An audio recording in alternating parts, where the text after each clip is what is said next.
CTWC GB 2024. I'm joined here by Chris Bidwell. He's going to be commentating with me for today. Pleasure being here again, Taylor. Thanks for the invite. I really enjoyed last year's event and can't wait to see what they pull off this year. Absolutely. A little bit of change in the format for this year. For the quarterfinals only, we are going to be doing two matches at the same time. So we have the top half of the screen, which is one match, and the bottom half of the screen, which is the other. We're just doing that for the quarterfinals in the interest of time's sake.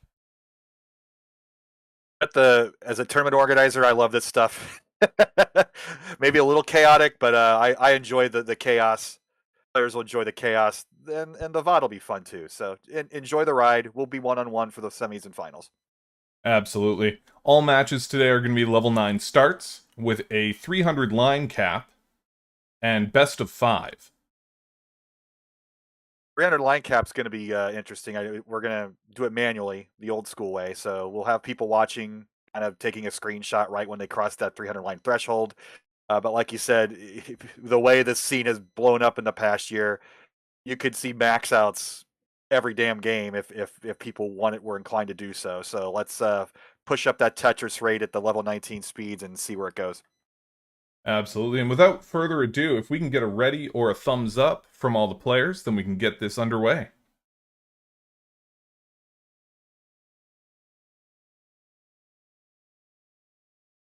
MBD in the I see a chest. There's a thumb.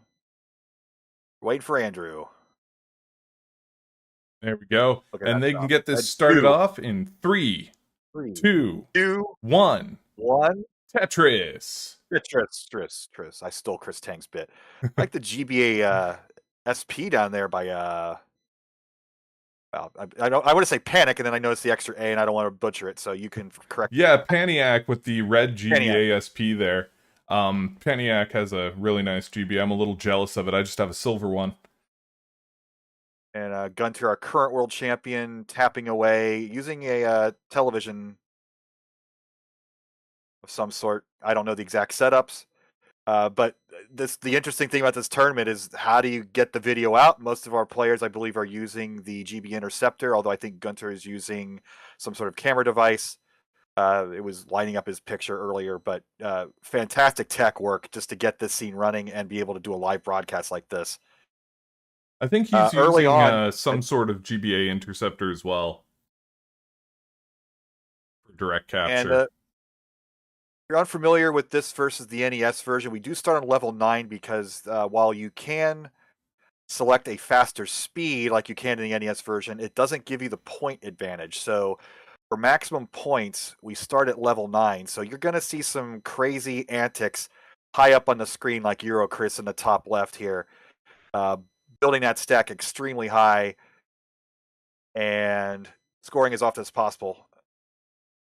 Gunter down on the bottom, having a bit of trouble with his stack, hasn't managed to slide in a Tetris yet, giving Paniac an early lead here at 49,000.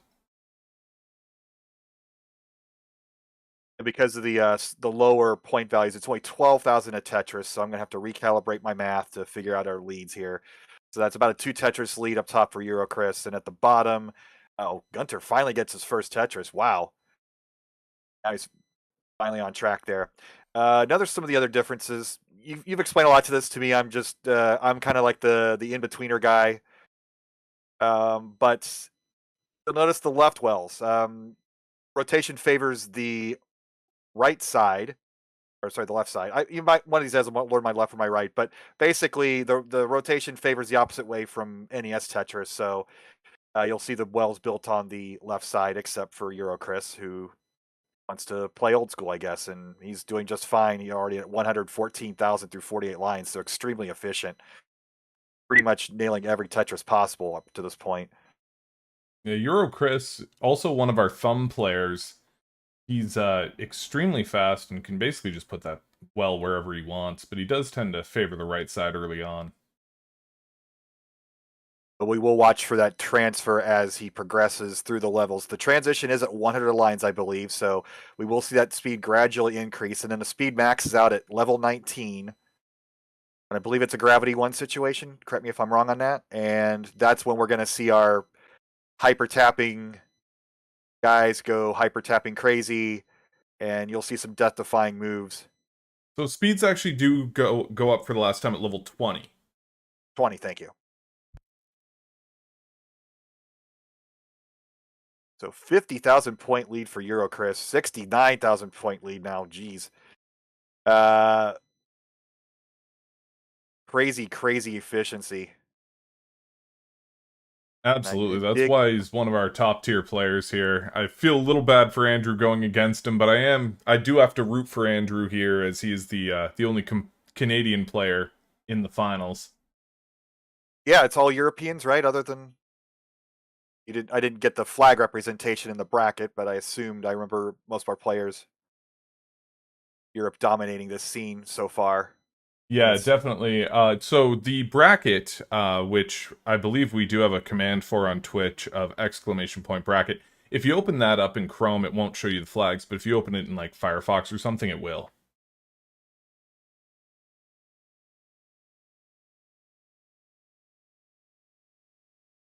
Mildly ironic that the Google Sheet has better functionality in Firefox than it does in Chrome. Well, DM Hero, if you're listening, fix that shit. So, did I say that out loud? Oops. 229, 133. Just this lead is huge for Euro, Chris. Yeah, down on the bottom, Gunter's still struggling to catch up to Paniac here, who's sitting at 154,000 to Gunter's 91. I mean, look at Paniac. Like, that is the way you played Game Boy as a kid. Sitting in a comfy chair, leaning back a bit, have your knee up. Like that's straight out of the Nintendo advertising marketing book. Like that's how you're supposed to play Game Boy. All these other crazy, like the Andrew with the cross, tapping away with the buttons. Gunter with whatever that device is. This is and then we don't see Chris's Game Boy, but we do see that cool name badge, which I can't read. It's a little too small for me, but we always like when the players have fun with their cameras and show off their personalities a bit. Looks like the name badge is just flashing hello at us. Okay. Eurocris actually has one of my favorite Game Boys because he has a wood grain shell on his DMG. We'll make sure he shows it off. Look at there it is. Tetris Liam saying he didn't know there was a championship for Game Boy Tetris. This is our second year that we've been featured on CTWC.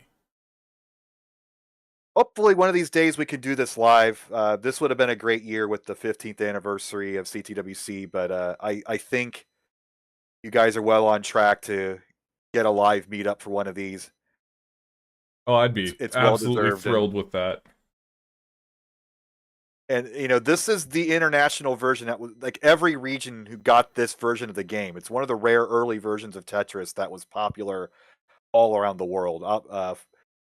Obviously, the NES version that we use in CTWC, that was a PAL and North American only release. Wasn't released in Japan. Japan got that terrible Famicom version, rather than the NES version. But this was worldwide, and everybody's familiar with it. Absolutely, and it being a bundled game with the Game Boy, I mean, everybody who had a Game Boy had this. Yep. I finally got my version 1 copy this year. I've been looking for a copy of that for years, and I enjoy the music variants and other weird differences. But we're shooting the breeze here rather than talk about the game. Apologies. Man, Eurocris is just smashing it right now. Yeah, already halfway to that line cap here with 355,000 points. And we are at the faster speed now. He has transferred back over to the left well. I guess with the level 9 starts, you really got to maximize that Tetris rate at the level 9 speeds. And if Andrew is going to make this up, he's going to basically got to take every single risk possible, which another one of the differences between this and NES version is the playfield matrix is only 18 rows high. So you are forced to play a little more conservatively, take those burns earlier than you would in a standard 20 high stack. Yeah, between the 18 high, the lower piece entrance delay, and the RNG just being overall way worse, it's definitely a difficult game to play risky in. You see those crazy speeds, and like you said, that entry delay that you speak of in not nerd talk. Basically, when a new piece spawns, it's instantly after the previous piece lands. There's no wait like you do in most Tetris games. So see how quickly those pieces just snap onto that field at those crazy high speeds.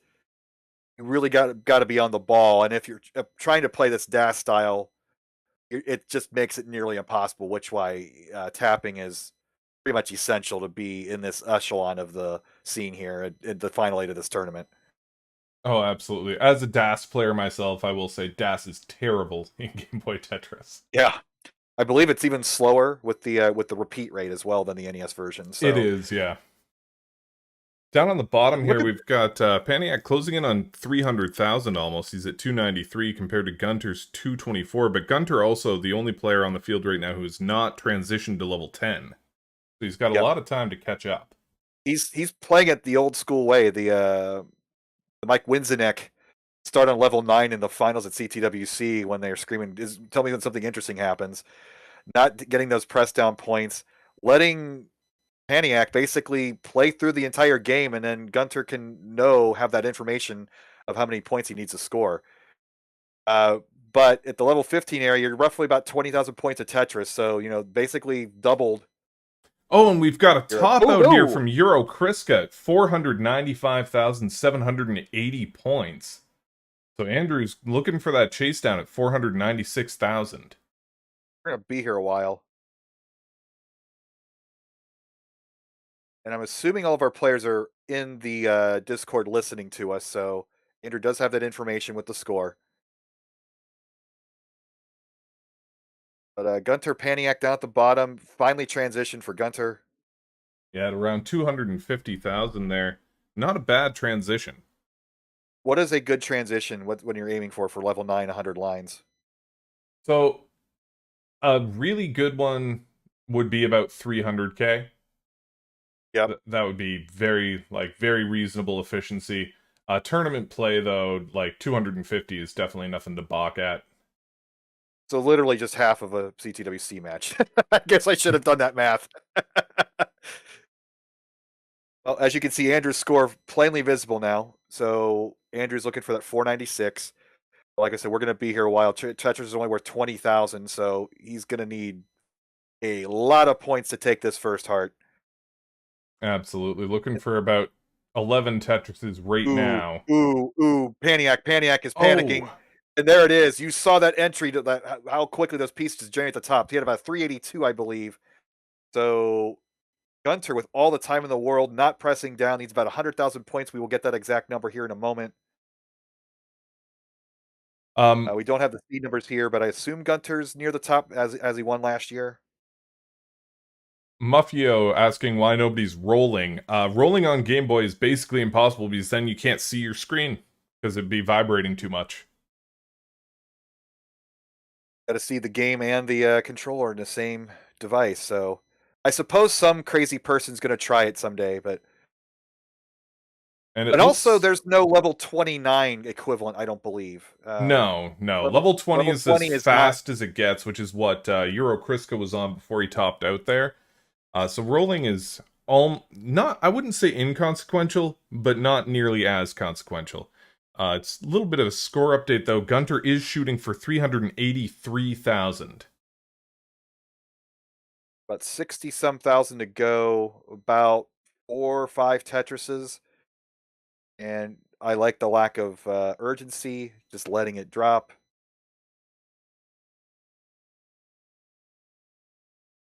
But you see Andrew at the level 19. The single line clears are a godsend though, because since the lack of delay for a normal piece entry, when you get that extended line clear delay, that lets you reset your plans and if you're going to do the difficult moves over to the right hand side. Absolutely, yeah. The line delay is basically forever in Game Boy Tetris. It needs about 60,000 Tetrises are, well, the levels do continue to, no, 20 is the last level, yes? Yeah, 20 is as fast as it's going to get here, so Andrew's on the top speed. Do the points or levels increase from here? No. Okay. The points is the question I was asking. Oh, yeah, no, the So points stay the I same. will ask all the noob questions. So level 20, so I guess that's 25,200 points of Tetris. I believe so. I don't have the exact scoring up on my screen right now, but I do believe it's 25,400. So about Sorry, 24,800 is what Farron is saying in the chat. Oh, got it. no. Looks like MJ confirms that that is the exact score, yes. Yeah, I thought it was by 1,200. See, I'm not dumb all the time.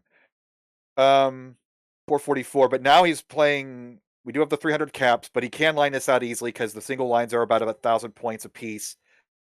The doubles and triples will speed that up a bit. So now he's in what you would see in a CTWC match at 29 and basically rolling and lining it out mode. Well, that column 3 might be a bit of an issue. No, Oh, not the best parity. He's going out of control and he's gonna blow it. Oh my goodness! Hero Chris takes it. Andrew had it. Wow. You so close, basically but cannot so play far. halfway up the board. That it's effectively a 9 high stack that you're working with. That entry, lack of a delay with piece entry, you cannot set up anything anywhere up the board. You That's have to play exactly right. extremely conservative at those level 20 speeds. And down at the bottom, about another 6,000 to go for Gunter. Yeah, just looking And for with that that Tetris, 383,000. Oh, a little bit of lag on his stream here. We'll see if he that's a makes big it. dramatic. Will it make it? There And it he is. does. Gunter earning his first heart down there as well. So the left side of the board looking good here. And Gunter, you are free to top out.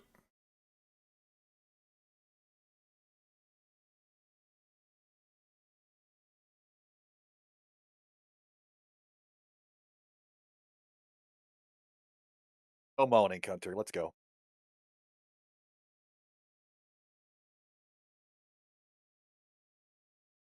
Getting that one last Tetris in there. Oh, that's why. You know, the green isn't just a Game Boy tint, folks. All right. We're gonna get set up. We have to watch the extremely slow rocket screen. That's just how rockets were in the 80s. Super Right. slow.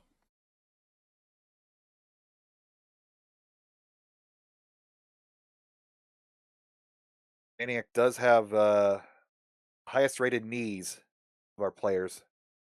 Storm Dennis asking about the Game Boy Pocket. It's perfectly usable. I would say better than Game Boy Color because it has a flat back compared to the rounded back of the Game Boy Color. The only issue is that the D-pad is pretty small on it.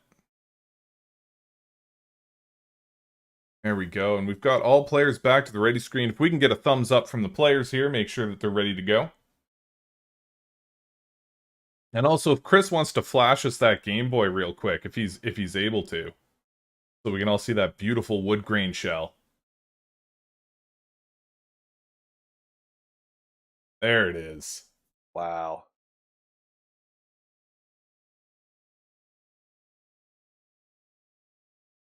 We got thumbs, we got pointing, we've got GBASPs.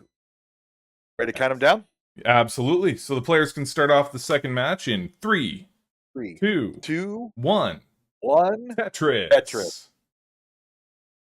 O'Hara asking about display mods in Classic GB. Yes, they are indeed allowed.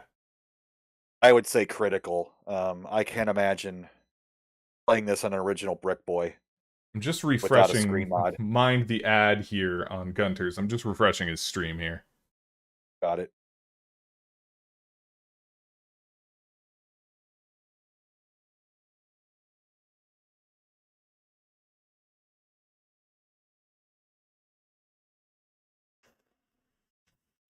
And no same piece sets. We're playing it old school style. Deal with your own RNG. Yeah, same piece sets are still something we haven't quite worked out on the Game Boy end. I find it refreshing. I like the old school, just play your own game and beat it out. We'll get there someday when we get a little bit bigger and start doing the live things and bigger purses and that sort of thing. Well, and especially when the RNG is so terrible, it's definitely Hmm. interesting to see the different piece sets that players get. There's a lot more SZ bursts and a lot more O bursts in the Game Boy world. Yes, and because we're Euro friendly, you will hear more Z bursts rather than Z bursts. Oh, I always forget that. Yeah, coming from Canada, it's Zed here as well. So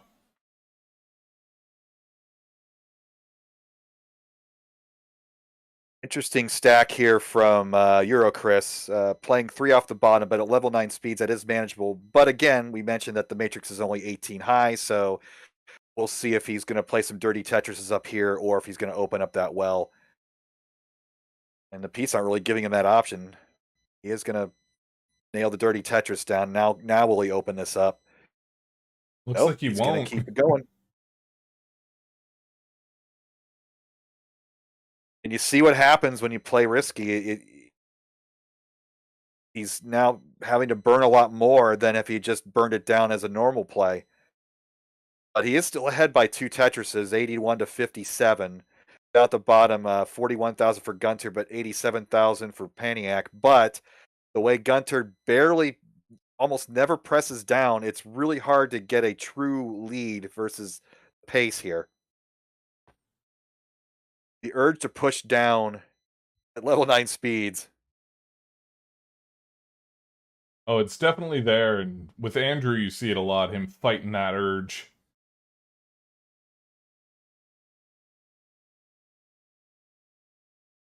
But I am concerned about Eurocris because like the piece delay, these pieces are going to come in quick. He's going to need those line clears to his advantage, and he gets it down to some safety. Is still yet to get to the bottom of the screen, but he's still in the lead. Because I guess Andrew also dealing with a shelf. This is almost like 2-player Game Boy, having to open your well and wait for where the wells show up from the garbage pieces. Tetris for Eurocris getting back to the bottom, but does not have an ideal well situation. He is going to try to go for the level column 3 Tetris, and it puts it down. We've got a perfect stack down there for Paniac. Just playing immaculately in this round here. And I like that he's just holding it regular. I mean, he's tapping, but it's maybe not a hyper tap. Single thumb, holding it like I said, straight out of the Nintendo marketing ads.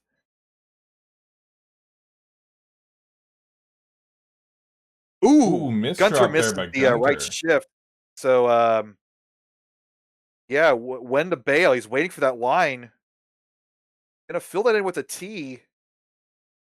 The T followed by the J leaves him open for a Tetris there. Good flip on that L block so that he can get that line piece Yeah, slotted in. exactly. Had he not gotten that line clear, it might have been a little dicey with that automatic piece generation. So the line clears are not just a weapon for your board health; it is a weapon to reset where you can place the next piece. If you get that line clear, you get that 2-second delay, you can be completely prepared for where you're going to place the next piece. Place, not place. Some people in the chat Go there. Oh, sorry. ahead. Some people in the chat there are asking about rolling and using Super Game Boy. One thing to keep in mind about the Super Game Boy is that it does run 2 to 3% faster than an actual Game Boy because of the clock speed rounding from the Super Nintendo. So if you do play Tetris on a Super Game Boy, you're going to have a slight speed disadvantage. A little bit of a misdrop there by Paniac with that L block. Gonna need to burn this out or clear a Tetris so that he can get something in behind there. There is the Super Game Boy 2, which fixed that clock issue, but they're a little pricey. And then I've just always had a Super Nintendo slight controller input delay versus an actual Game Boy. I don't have scientific proof or charts to back that up, but I just felt that. But I imagine it would be legal if somebody wanted to try it, yes? Yeah, absolutely. Yeah, so Super Game Boy 2, you can use in a regular Super Nintendo. You just have to cut some tabs out of the system, so there's a little bit of hardware modding that you have to do, but it's just some wire cutters and some plastic tabs. But it does, like you said, fix that clock speed issue that the original had. But again, Chris, monster lead. He's at level 12 already, so him pressing down, you see the difference in press downs, getting that 30 line advantage, whatever you want to call it. But now he's going to have to transition back to a traditional left well. Not going to go for it, though. Going to have to be done before level 20, but there's still 70 lines before that. At the bottom, 188 for Paniac. Gunter's board, little cheesed up. Classic French cheese. Yeah, up top, we've got Euro Kriska with 147,000 points in the lead here, 248 to Andrew's 140. Down on the bottom, we've got Paniac with the lead at 190 to Gunter's 105,000. Like in Paniac's well, just sticking with the column 3 well. Why the heck not? I am a big fan of unconventional wells, and 3 is probably one of the optimum places to put it because you can create your off stack with a set of pieces, and it won't affect your gameplay too much. 206 to 117, so we are starting to increase our levels. So they're going up from 12,000 up 1,200 points per level. That's still about a 7 Tetris lead, maybe 6. So quite the advantage. But again, 40 lines that you can get 6 Tetrises in those. So the pace is virtually the same. We'll just have to see how this plays out. And even at the level 11 speed, you can see Paniac changing his mind 3 times with that line piece on how to play it. The fun levels are going to start here with Chris at 15 now. Now you can see how it's a little out of control. Absolutely, and this is around the time where he's probably going to start thinking about transitioning that well. Hasn't quite done it Oh, yet. Going for a dirty column 6 Tetris there. and he made the adjustment on the L right before then, seeing that the line piece was coming because he was going to fill that in and get a safety triple. And then transition to a column 3, and now let's see where he builds the next one. At 341 to 202, but you see the 50 line difference. And the Tetrises are worth about 20,000 for Chris right now. But you can see he's past that midway point, and he's got to get that down. And those line clears are crucial. And slots it in for another column 3 Tetris. Digging it. Now you see Andrew getting into the faster speeds at level 14.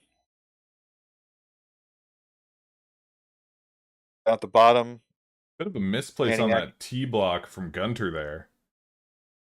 Does manage to burn it out, though. still at level 9, so he's going to transition. We get a 172 here. Yep, 172 transition for Gunter.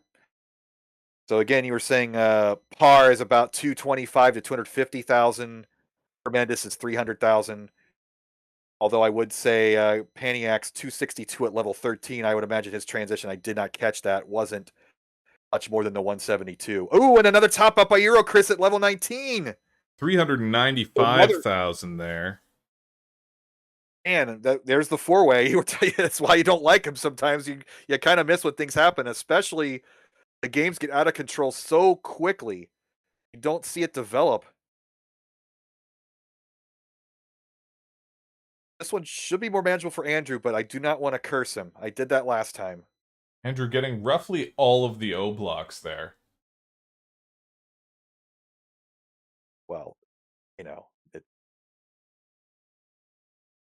it isn't a bad Tetris game if you don't have an abundance of squares.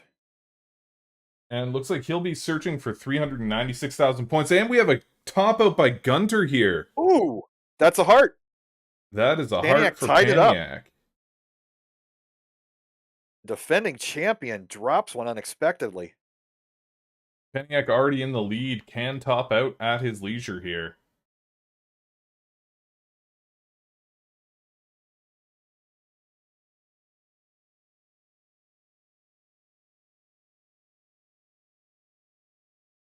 So the chase down at 396, but see, this is getting out of control. Yeah, Andrew, on those level 17 speeds, he's This gonna is need to line it out. really high up, and there's not great places for every piece. You can see him shaking his head.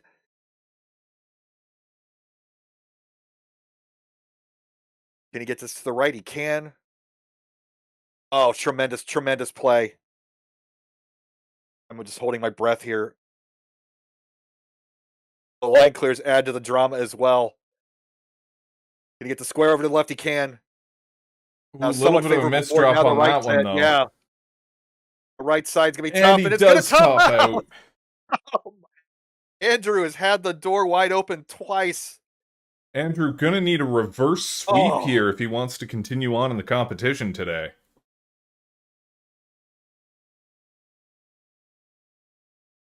and Randy97 asking where he can watch the first one. There's a YouTube channel, GB Tetris, and it does have the VOD for both the first preliminary and first tournament, as well as the preliminaries for this tournament.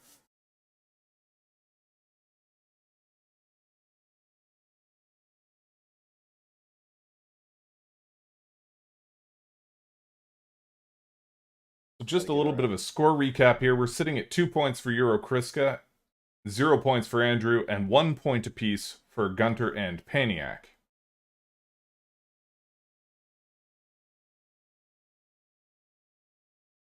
expecting 2-0. Trying to euro it up a bit.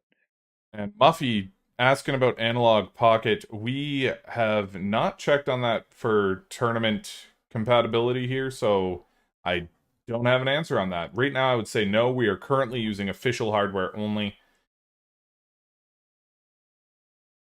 Yeah, no emulation. I know Analog Pocket's FPGA, but also video capture might be difficult because the dock introduces a tremendous amount of lag, and that would be the one way you could stream it without a mod of some sort. But I don't think it'd be discounted in the future.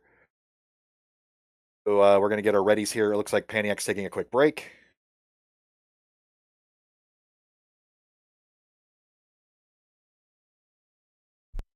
As we get ready for our game threes here. Oh, it wasn't a break. It was a leaning over, getting something off the floor break. Randy saying thank you for the people who run this tournament. Thank you guys for watching.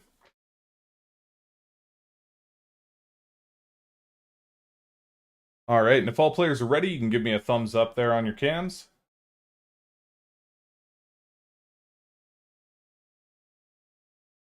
And they can start off this third round in 3, 2, 2, 1. 1. Tetris. Tetris.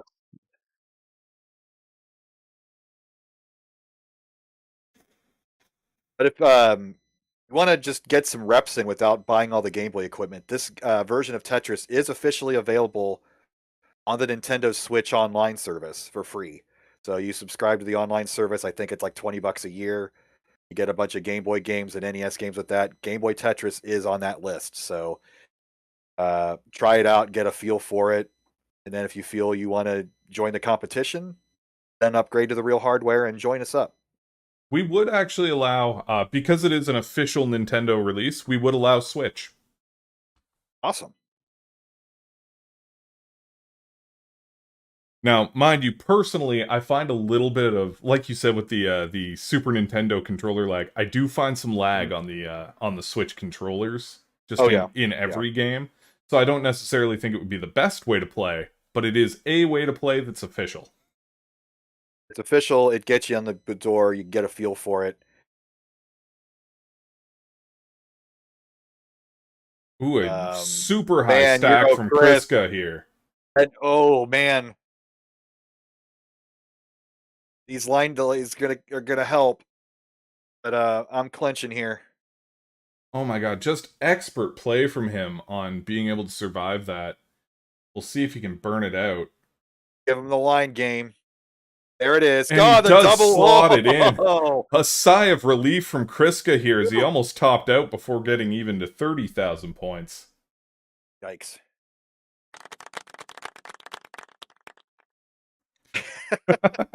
I have no idea who did that, but that was perfect comic relief. Very polite. The And golf somehow, claps. somehow only a 4,000 point difference here.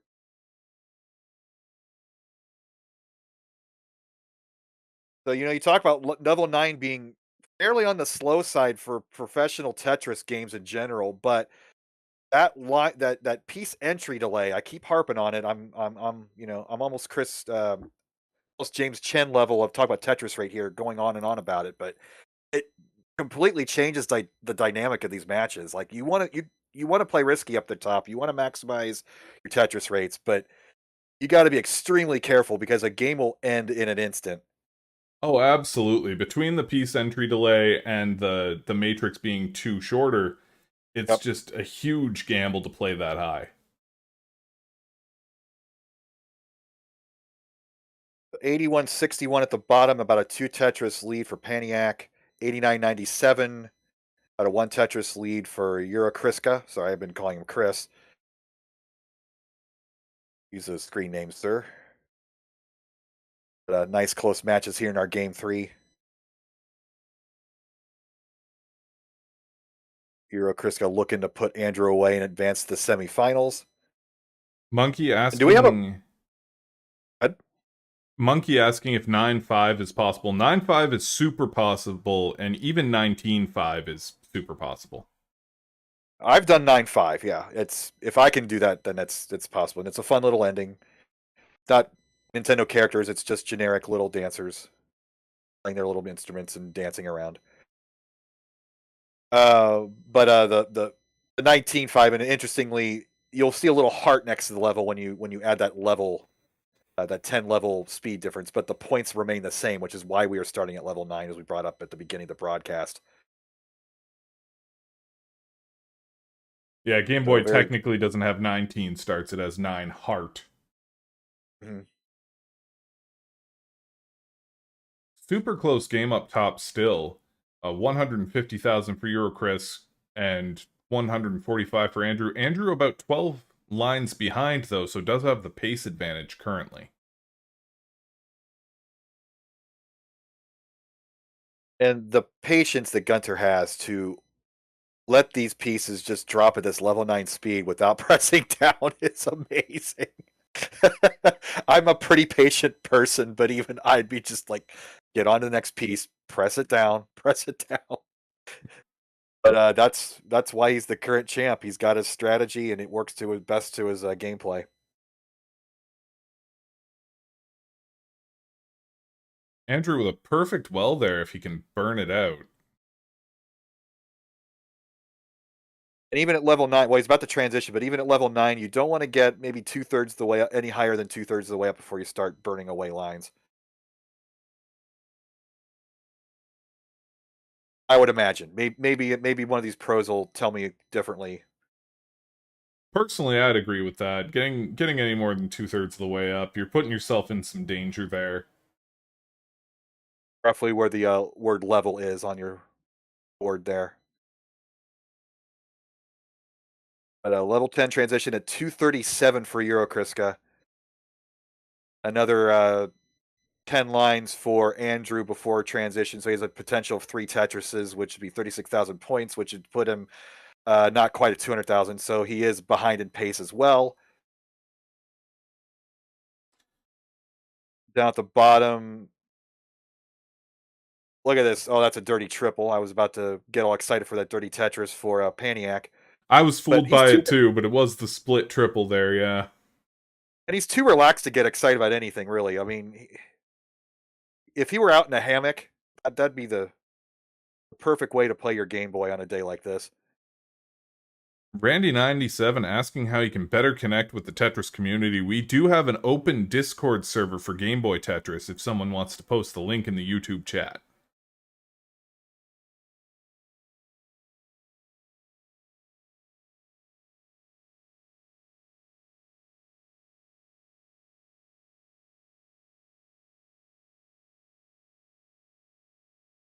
One 92. Paniac about to transition with the next Tetris. We'll see if the pieces agree with him or if he'll line it out to 100 lines. So he's looking at a 200,000 transition, depending on how he gets these last three. 160 for Gunter, but he's got a long way before level 10 even. But even in the last game, though, I don't even think he made the transition. So you think playing it low and slow and conservative would give him all the advantage in the world, but even our pro players can let things get out of control at level 9 speeds because of the different physics of this version of the game.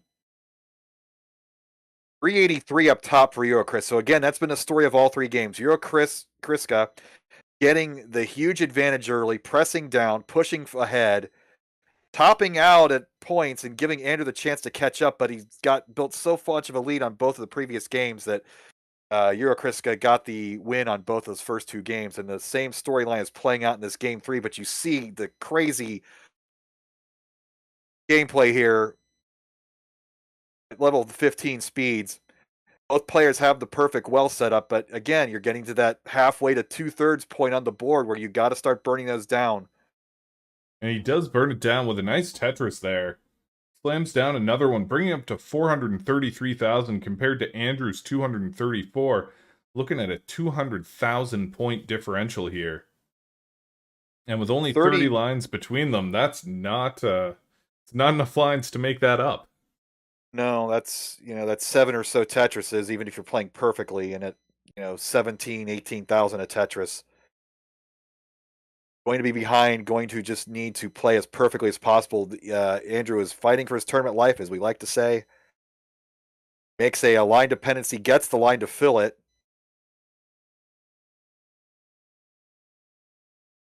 Yeah, just some excellent pace here by Eurocris, about to cross 500k. That'll be our first 500 of the day. I will not ring a bell for 500k. As hard as it is, the getting a little inspired here on Kriska's board. Fills in the line. Another one would be amazing, but you just see the panic. The game panics more than even the player does. And those line clears are a blessing.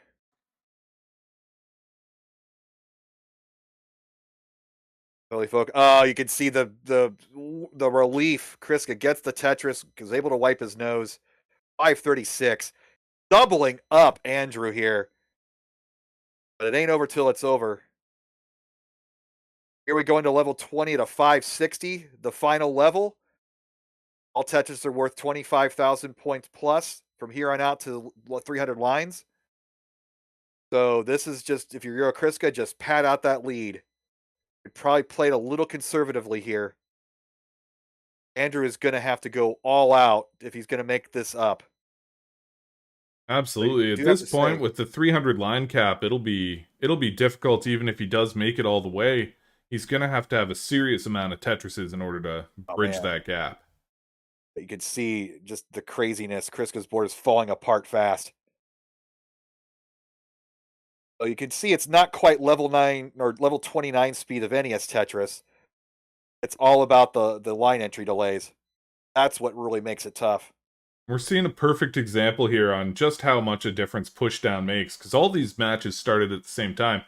And Eurokriska sitting here at 220 lines. Gunter is down at the bottom with only 94, still playing on level 9 speeds.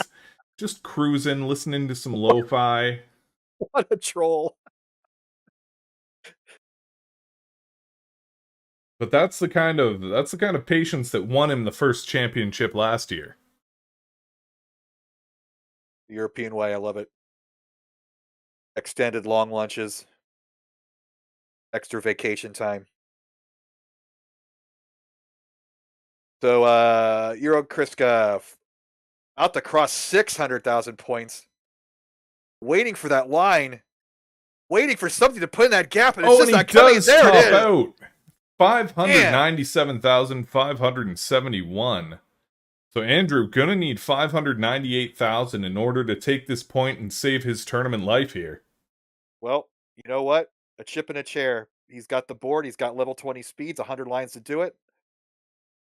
The line here to get a Tetris would be amazing, and there it is.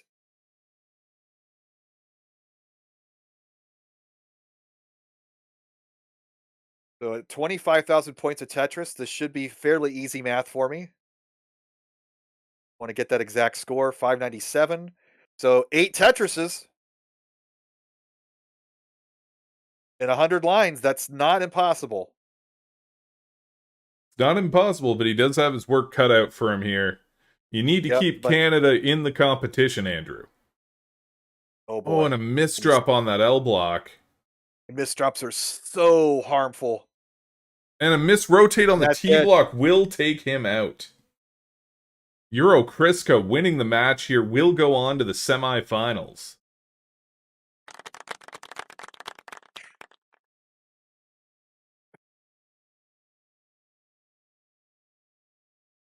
GG's, Andrew. GG's to Andrew. I'll razz him at work on Monday. I mean, Hand if him you're the going to go out, I mean, you got. I think he went on a level 20 or close to it all 3 games. So you get to take out one of the best players in the world. What can you do? Absolutely. You can see the two of them there paying homage. Oh, and we've got a technical malfunction from Gunter here. Oh man, what's the rule book here? I'm just waiting for some commentary from him in the chat there. I've got no shit. He was behind. He was behind at the time here. Out of battery, he says.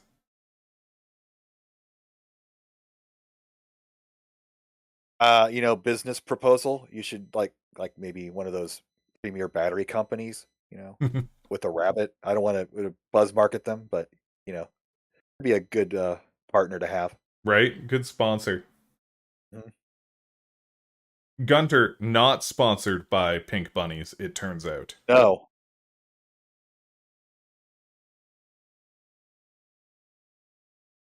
So into level 20 for Paniac. You will explain the situation here in a moment as we go to our big 2-player scene. And just fix the points here. Okay, Gunter has plugged in. So Paniac, you can top out. And the general ruling we have here is player choice. We like to have some freedom here.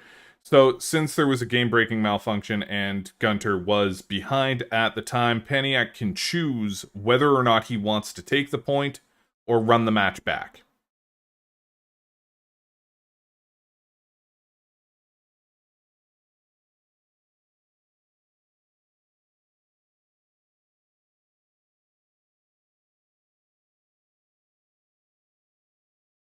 So Paniac, are you going to take the point? You have like the do we have sound effects guy with like the Who Wants to Make a Millionaire tense music?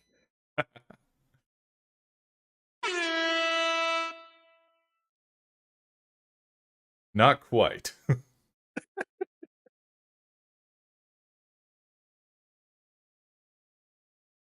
Frankly, this is a world championship, No, and yes, it's you should hard have to the to say, but yes, Absolutely. I want to play fair, so to be fair play, so we can replay the match.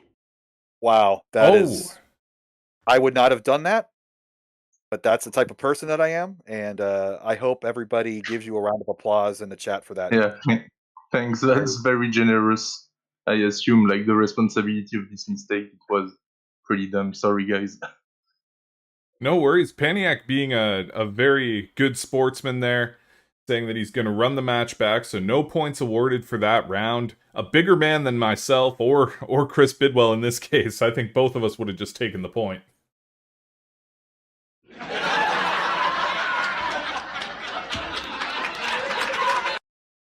Oh, Oh my Lord. goodness. We're in for a long afternoon. Gonna be a long one. All right.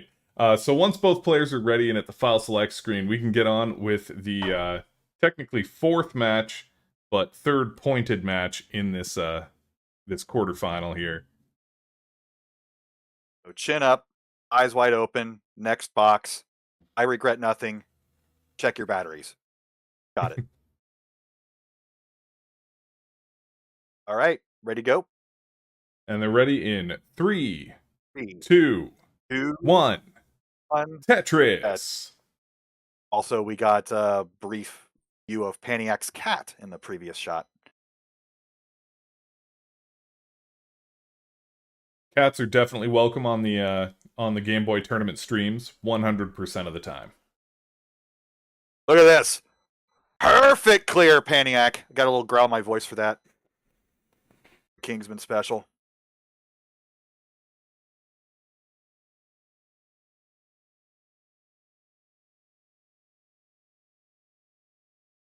Starting off 0 pushdown points for Gunter so far. We'll see how long it takes before he actually pushes down for the first time. That's why his batteries ran out. His games are taking too dang long. Well, now he's got that sweet, sweet AC adapter. Huge spire there for him. Oh, and he does push down, gets those sweet 9 pushdown points there. Mm-hmm. Big fan of odd numbers.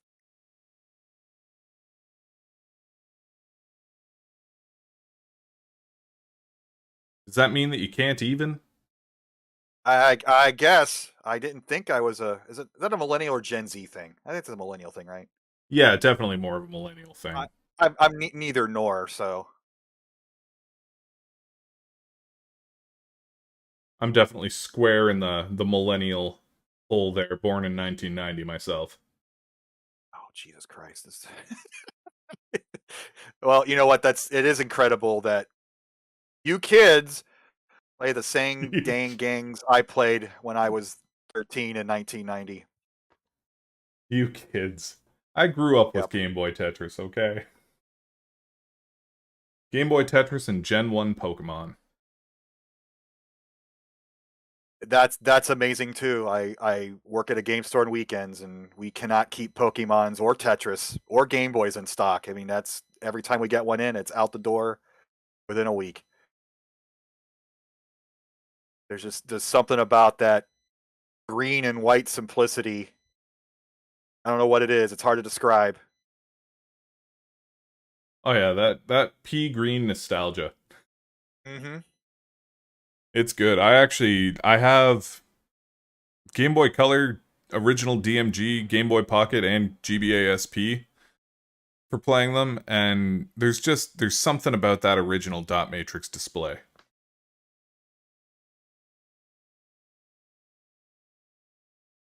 It really was a fascinating brief moment in time when like business guys would have a Game Boy in their pocket. This is before cell phones were cell phones that we know them today. You know, if you had a cell phone, it was a car phone in a giant briefcase. So you know, your yuppie types would actually have a Game Boy and Tetris or whatever other puzzle game they would have on them, and it was a very brief moment in the zeitgeist, but it was a thing. We need to bring But, it back, honestly. Yeah. No more smartphones. Everybody just walks around with a Nintendo Switch.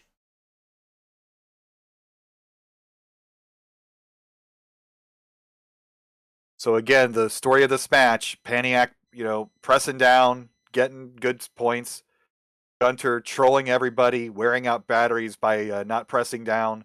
You see the line difference, you see the score difference. It's only going to grow over the next 70 to 80 lines. When the And then we'll see apocalypse how it happens, the only surviving piece of technology is going to be Gunter's down button. Pristine.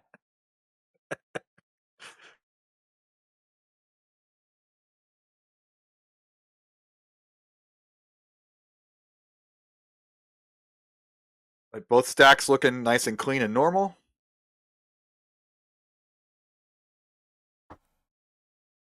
And Paniac here sitting at 161,000 compared to Gunter's 59,000. Only a 20 line difference, so the pace lead's definitely going in Paniac's favor there. I'm trying to math this up. 12,000 times 17. So is this a perfect game for Paniac so far? Has he had a line clear yet? I don't believe he has had a burn yet. I think he's at perfect Tetris Yeah, efficiency. I think this. Yep, we screwed it up. See, commentators curse again. But either way, and again with the 18 high matrix, that's even harder to do. You have less real estate to play around with at the top of the board. So incredible start here for Paniac, looking to after graciously declining a heart over the world champion in the last game. His good karma is coming back in his favor so far in game 3 Mark II. So it looks like he just hit his 17th Tetris. So he wasn't at quite perfect efficiency before. I just did the math. Got it. But Darn close too. the James Chen special, we'll just call it that. Looking forward to seeing him in a couple weeks.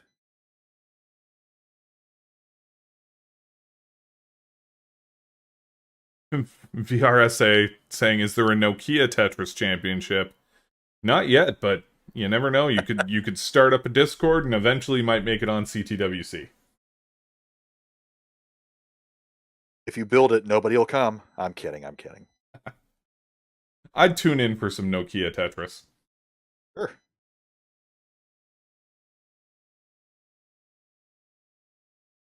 This is just a dream start for Paniac, and what you just want to do is you get super comfortable with all the pieces working out for you.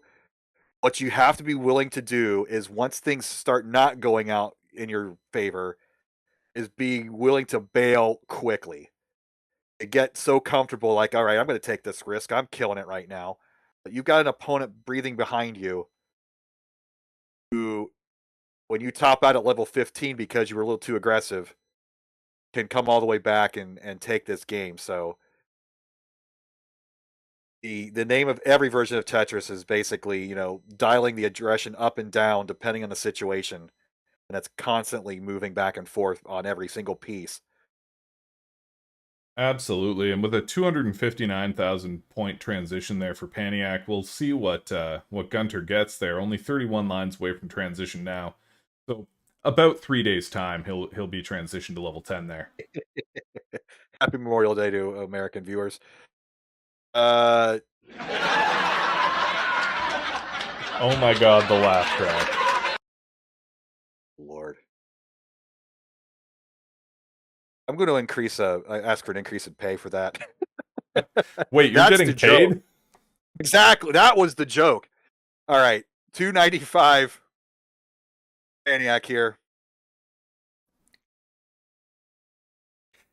Nice dirty Tetris. One off the bottom. Perfect well transfer. Now Paniac's going into letting the piece. He's not pressing down as much. You kind of want to get into that mindset also of transferring from a press down, push down, push down, push down to let the pieces come to you mindset. I mean, that's going to happen at the later levels anyway, but it's good to get your brain into the mode of just letting it come to you. Absolutely, and level 12 is a good time to do that. Anywhere between 12 and 15, you're going to want to stop with that down button.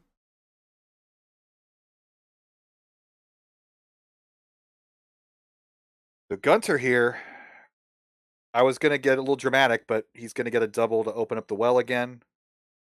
He's at that threshold. He has a nice opening in the left side. No spin available. That's another thing. Because of the left side wells, I believe the spins don't work for the pieces as well as they would in the NES version. Is that correct? Between the left side wells as well as the pieces just sticking faster, it's just harder in general to do a spin. So that does limit your options a bit. Less trick plays, if you will. Slow, dramatic, long Tetris. And Gunter getting very close to that transition here, only 3 lines away, sitting about 100,000 points behind where Paniac was at that time. Yeah, it's a lot of Tetrises. That's about 7 or 8 Tetrises at 12,000 points apiece. Now Paniac's in the fun levels, level 14. And we do have a transition here at 160,000, so 99,000 points behind where Paniac was when he transitioned. Paniac breaking the 400k barrier here is going to be tough to catch up to. Well, if you score with every piece, every line piece, then it's not impossible, so we'll see. Paniac trying to maintain some decent parity here.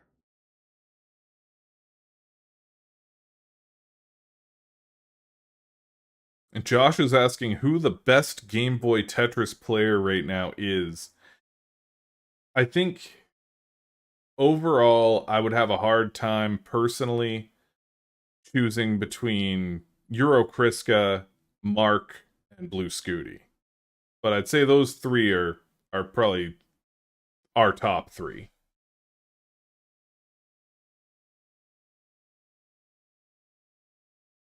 I'm a big proponent of having to win a title, and Gunter is your current world champion, so even if he is a slight underdog in a situation, once he doesn't get to lose that title until he actually loses it, which he could here. This is true. Gunter is our reigning champion. But scenes grow more quickly than just a once-a-year tournament, and you're much better abreast of the situation than I am. Well, last year when Gunter took the CTWC GB tournament there, it was definitely, he was an underdog coming in, not a very high seed, but managed to win it all in a very dramatic fashion just by playing slowly and methodically. So we'll see if he can repeat that this year.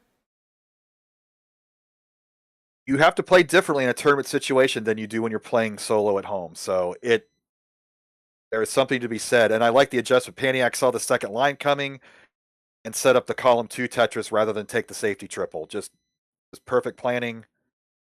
And he was prepared to make that change. He's going to maintain that column 2 well. Nice double And burn the before square. the Tetris. Yes, yes. It's the perfect well transfer, but of course now well, he doesn't want to make a right well.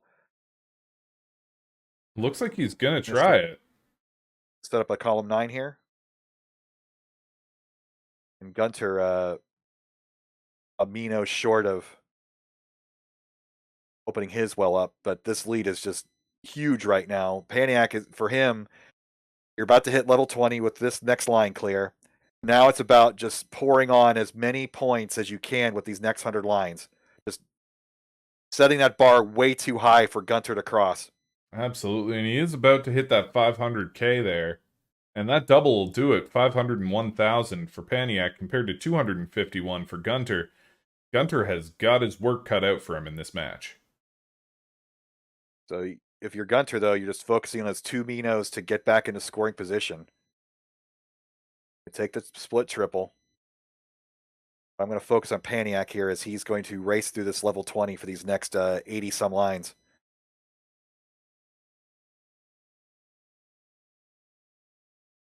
I-14, 256.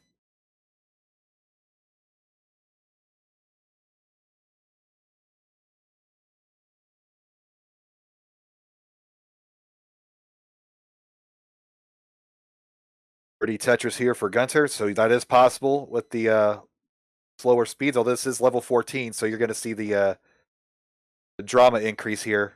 Flat burn. 223 lines. Paniac playing 2 off the bottom at level 20. That is not ideal. You got to get this burn down. That J piece will help him out a lot there. Yeah. And another J for a double burn. Oh, and he looks like he's setting up for a Tetris there. He is. Well, that's the problem with the column 2 or column 9 setups. A line piece is the only way to extend your secondary stack. And he does and slides it in for a level 20 Tetris. 557,000 points compared to Gunter just crossing 300k now. He's going to keep it up. He's going to keep it up. And I think with this clear, he can get a well transfer if he gets the line, but we know this game just doesn't like to give them. Does get it, not at the right time. Does decide to go to a full left well there. And this just showcases what you were saying earlier about transferring that aggression when you need to. Now he's playing defensively, trying to get everything put back the way he wants it before he can go for another Tetris. And there was an example. The square, he just took a safety double. So that could have been a Tetris setup. Let's see what he does the line here. He takes the double again. So now he's in that safety mode. He's nearing 600,000. Sets up the Tetris in column 3. Does And have to wisely burn it covers. out there. Yep. You see the limited time with that shortened stack. At 18 high, you have less room to put your trash. There's a Tetris setup. He's set up. Can he get the line? And he does. Gets it. Slams down another Tetris, passing 600k, first of the day. Sells out his board, though, but it is manageable at this height. Gunter now approaching level 20. At 375 currently, he's got to basically get all Tetrises.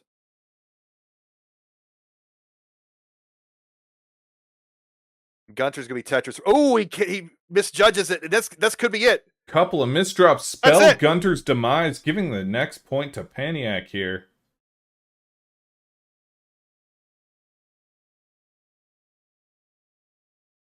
Paniac with 618,000 can top out when he likes.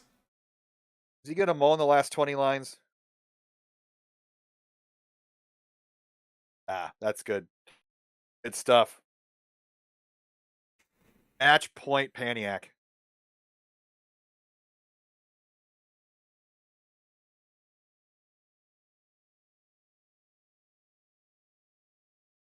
Giving the cat all the credit. Some excellent play there from Paniac. Those level 20 speeds, they're slower than NES, but when you're not rolling, they're no joke. No, and the preparation of the next piece was just that's the killer. Like if you don't get that line clear to reset yourself, that game blows up in an instant. You saw what happened even in Paniac's board. He got halfway up, and then the pieces it's like within a second, all the pieces were on the board and the game was topped out. Absolutely. We're getting a board clear here from Paniac.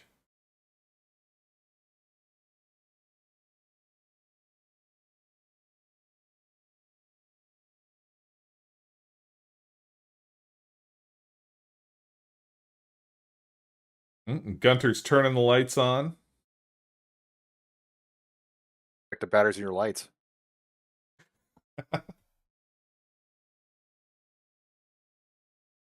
The close-up can for Paniac.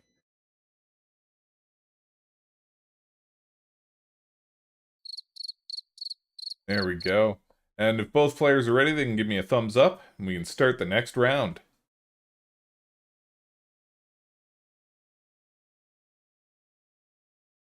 Excellent. They can start off in 3, 2, 1. Tetris. Paniac only needs one more point here for the win.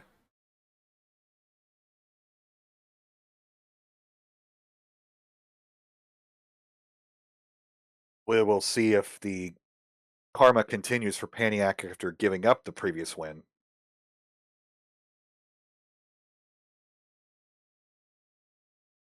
Playing out the same way. Slow and steady versus the hare.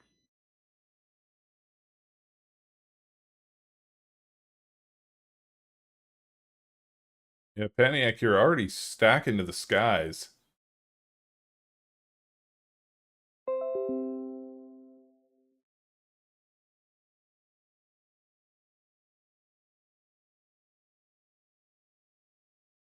A little bit of computer noise there on the stream. My apologies. Hunter knocks down his first Tetris.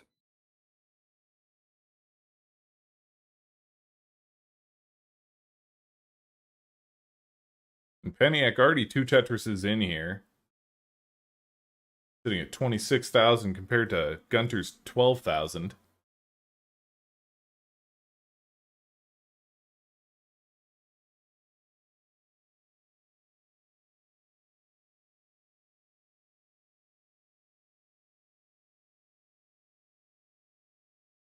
So infuriating to watch.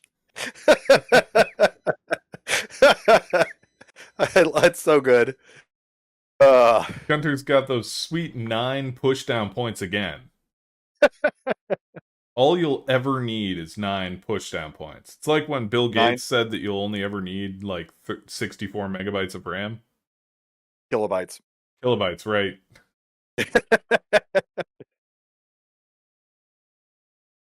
Nine's my number, though, so I'll take it.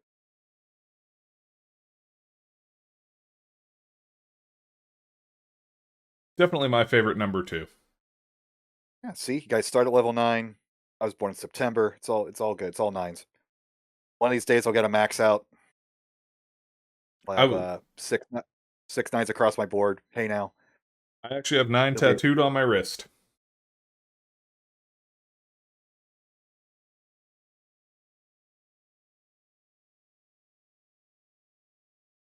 If I get a max out, I might need 5 more tattoos, though. Get them all the way around.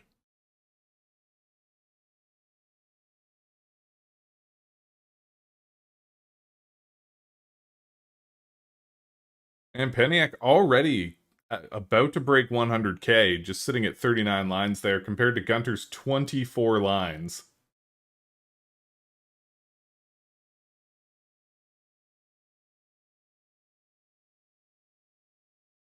You see them playing conservatively. Like I said, this does look slow.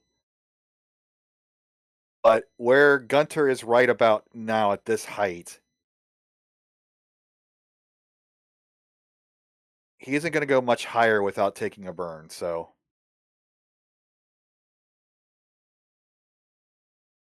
Well, if he gets it nice and high, like around to where it says level on the screen, then it might be the speed of a pushdown player. Right.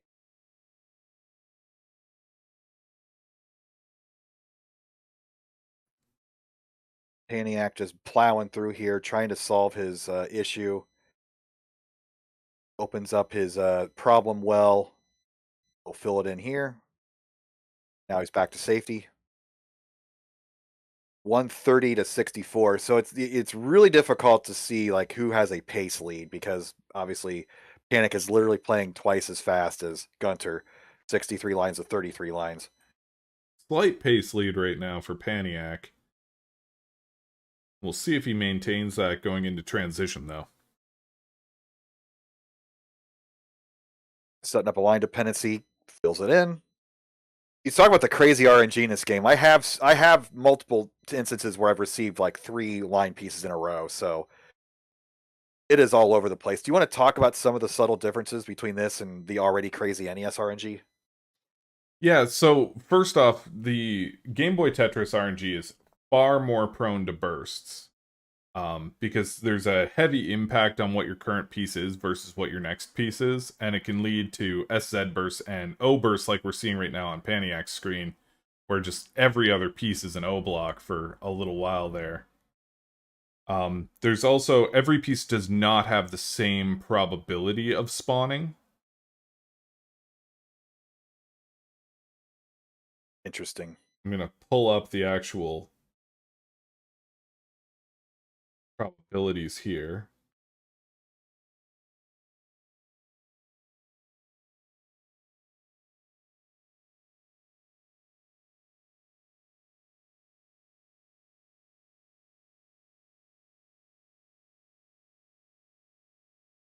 $200,000 points for Paniac now, effectively doubling up Gunter, but you notice the line counts.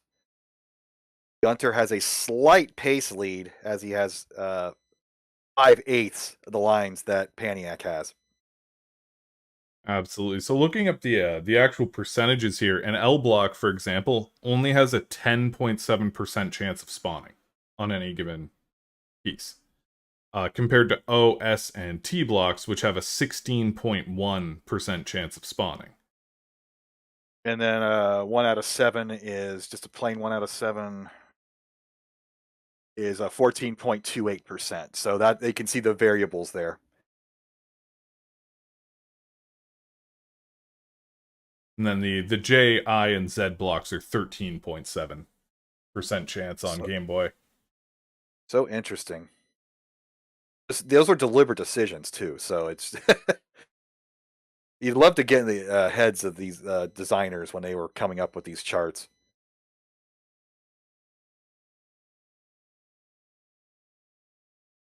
$252, $122, column 9 Tetris for Paniac, and you'll see the well transfer back to the left with this move, and he's transitioned.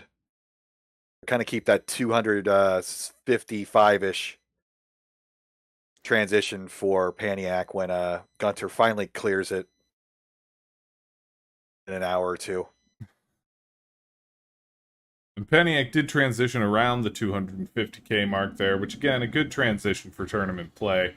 We're going to have to see what Gunter transitions at here. Sitting at 135 right now, he is not quite on pace for the 250.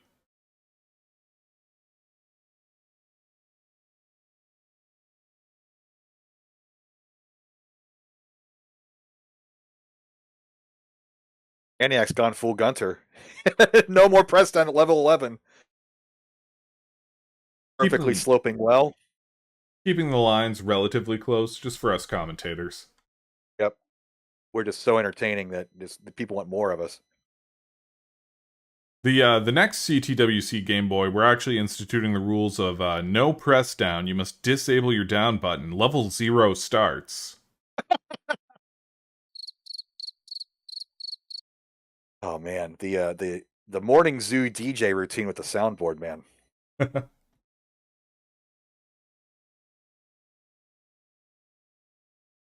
Here comes 300,000 for Paniac. So again, probably some of the best pace of the tournament so far.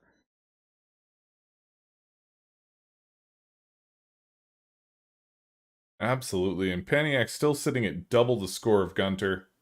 Slides in a nice Tetris, bringing him up to 327,000 compared to Gunter's 155.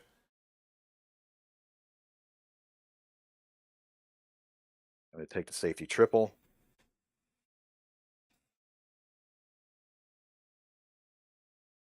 MJ asking in the chat, who gave them a soundboard? I have no idea.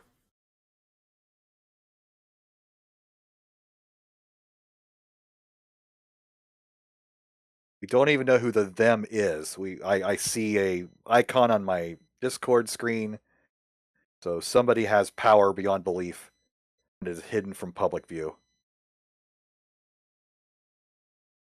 Yeah, unfortunately with the OBS screen up on my screen, I can't even see whose mic activates when they press it.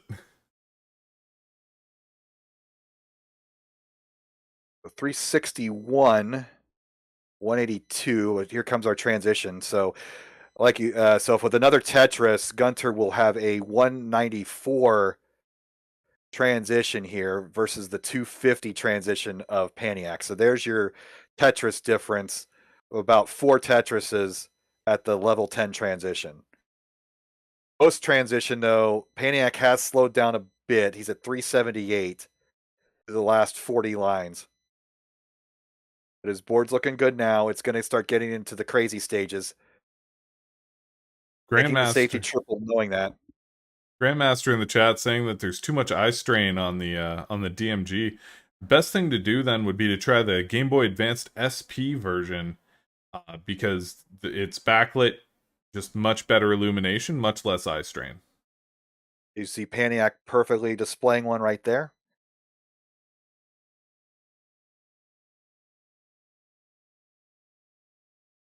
Again, you see Paniac into that. He has a lead, and this version of the game forces you to play more conservatively. Gunter is building skyscrapers here. Yeah, you're definitely seeing the RNG effects here with a bunch of S blocks on Paniac's board. Paniac now getting an O burst as I say it, and Gunter just recovering from a bit of an O burst there. He's going to clear this. Oh, and I think this L, get him back in a scoring position perfectly. Wow. You're going to complain about bad RNG. You got to praise the RNG when that happens.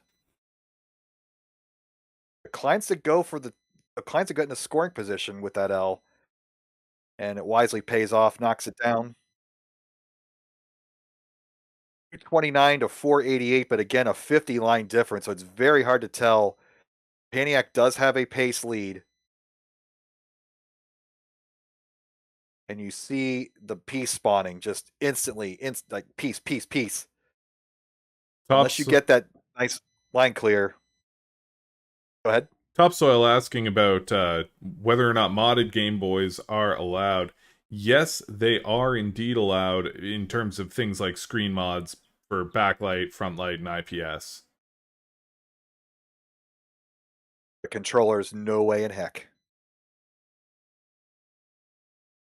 And you see Paniac's board starting to cascade a little bit. Knocks down the column 2 Tetris. Now he's at 556. Looking to put Gunter, the reigning champion, away in our top 8, the 2024 CTWC GB Finals. Gunter's in trouble. That spire is extremely sticky. It's like a magnet up there, and he's going to knock down the Tetris to get the safety. But the insta-lock these pieces have when they touch. Oh, Paniac in a bit of trouble Paniac. here. Gonna see if He he's gets it to able the- he to gets it line to the that right. out. Can he get this to the right? Just in time. Oh, amazing Oh, rotation so on that close. T-block. Does He did not it. get that over. Tops out at 562,814. Gunter looking for a 563,000 here. Now, he has 160 lines to do this.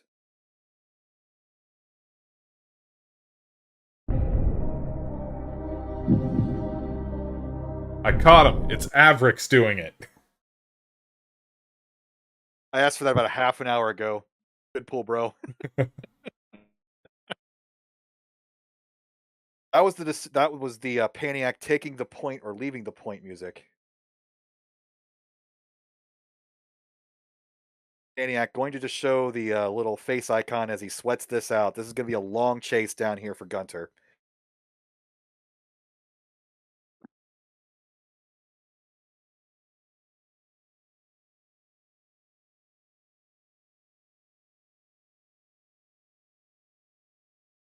But you see the speed steadily increasing as we head up to level 20. This is not line outable. You're going to need some Tetrises here.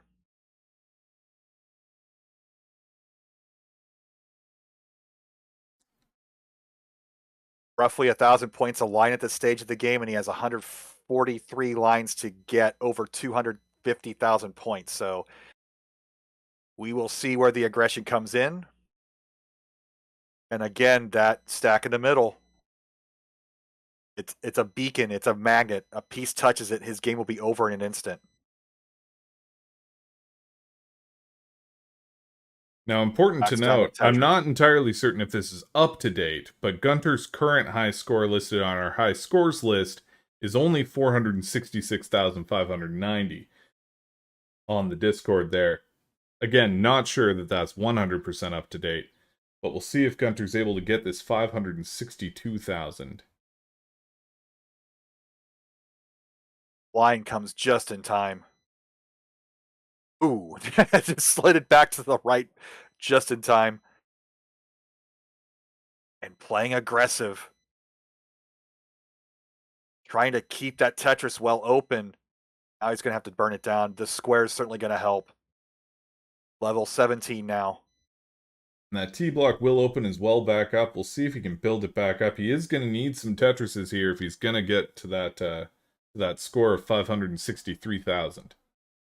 He pays off with the double line. He could have played it safe, and he knew he needed the Tetrises. And at this point, flips the T one too early. He's going to take the triple here. And now it's just, you got to burn this down to get back to scoring position, and we're approaching level 20 quickly. We'll see if he can slide something in there. Does choose to just block it up and burn it out. Column 3 Tetris, well, maybe, nope, well. Now back to cleanup mode. And the speed of the pieces is so out of control right now.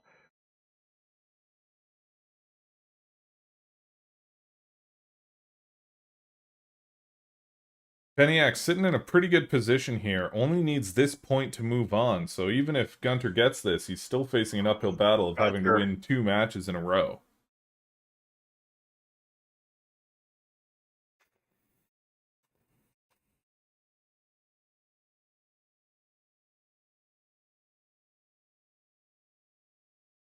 the adjustment. Gets his double now. So with one more line clear, you got a perfect columns 8 Tetris well to work with. Now we're at our level 20 speed. They get no faster from here. Knocks down the Tetris. He's going to need a bunch more. Those Or just 14. barely slotted in there. Needs 6 Tetrises. Don't quote me on that. I'm doing quick math. 150,000, 25,000 points of Tetris. Bit of a right misdrop now- on that S. Yeah, it's manageable, but he's not scoring, but he has 85 lines.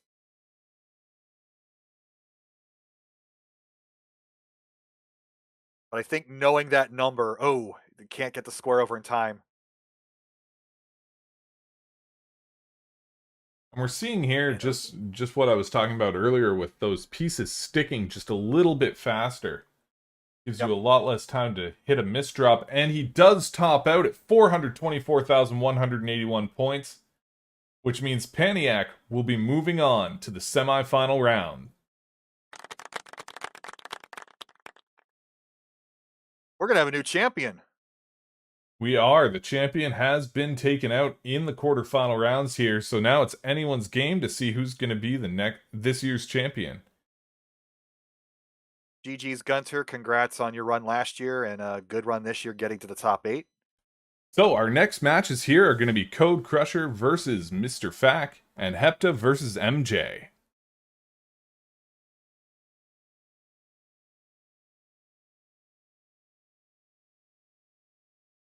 Code Crusher, the lone remaining North American and only United Statesian in the top 8.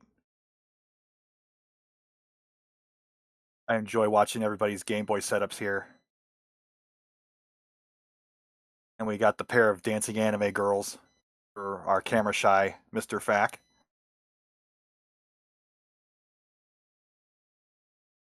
MJ pointing out, what about Mr. Fack? He's the lone South American. Okay, yep. Didn't have the flags up, thank you. He's also got a very unique setup, Mr. Fack. He's using an N64 with a ROM hack of Pokemon Stadium that allows you to play Game Boy games through the transfer pack. Oh my god, that's amazing. So are you is it so you're hyper tapping an N64 controller, or do you have like a modified something else? Because the N64 D-pad's pretty great, but that trident doesn't seem conducive to holding in a good spot, whether putting it on a solid surface or rolling or whatever else you might be trying to do with all those tridents and weird pieces and whatever hunks of plastic are coming out of that thing. But I applaud the effort. I love it. Definitely a nice D-pad, but most certainly the wonkiest controller that has ever been made by Nintendo. Mm-hmm. And if we can get all players here to the level select screen, we can get round 1 underway.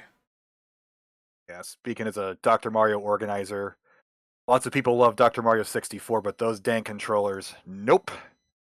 Dr. Mario 64 is a nice game. I enjoy it. Fantastic content. Terrible controller. Yep. Pretty much. I've been trying to refurbish the sticks on my N64 controllers recently, and it is quite the pain. I got a cartoon thumbs up for Mr. Fack. Yep. There we go. And just waiting on Hepta to get to level select here.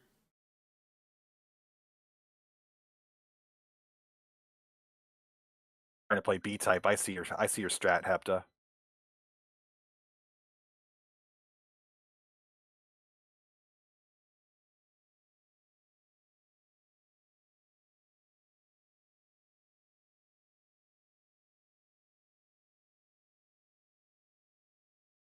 Code Crusher saying that his stream is operating a little slowly, so we'll have to bear with him on that. That's online competition. That's par for the course. No biggie. We'll get you.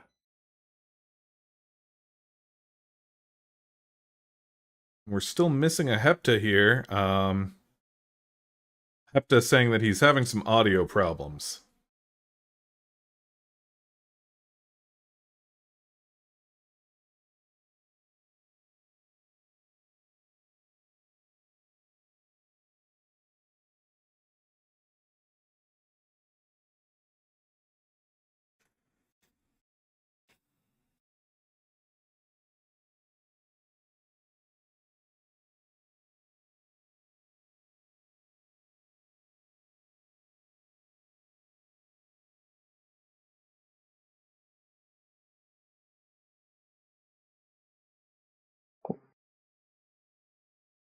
We'll see if Hepta can get back in there.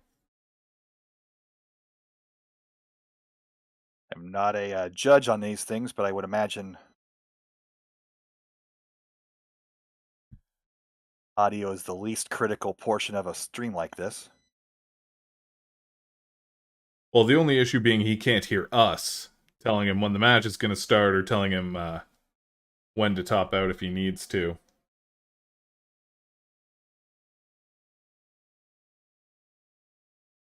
The issue is that he can't hear Discord on his browser. Right.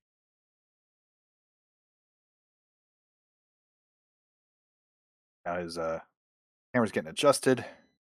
There you see, looks like the Japanese copy of Tetris in there.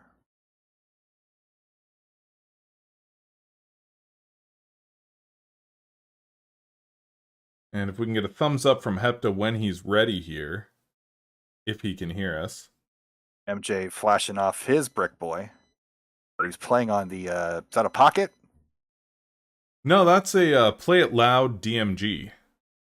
Got it. Okay, yep. Those are a little bit better for, especially if they're backlit. Those are nice thickness, nice size D-pad, a little heft to it. Mm-hmm.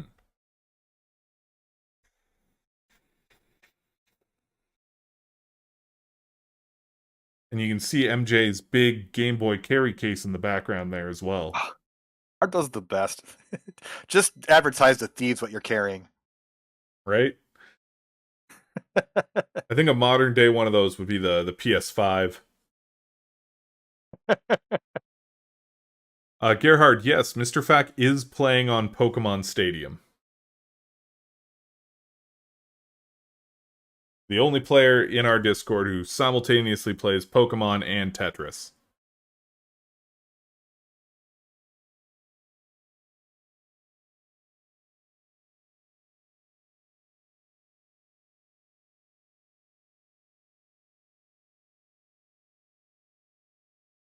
And it's not a live broadcast if you don't have snafus, so appreciate your patience, everybody, while we get this finally set up here.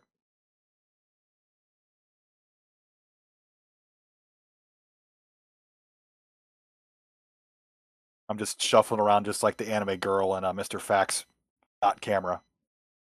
Absolutely, just pacing back and forth. Okay, so Hepta finally has some audio there. Switch to laptop speakers, so he can hear us again, which is great. And we'll be able to get these matches underway. Great for us, terrible for him. He's got to listen to us. True that. All right. So if we can get a thumbs up from Hepta, then we'll know that we're ready to go.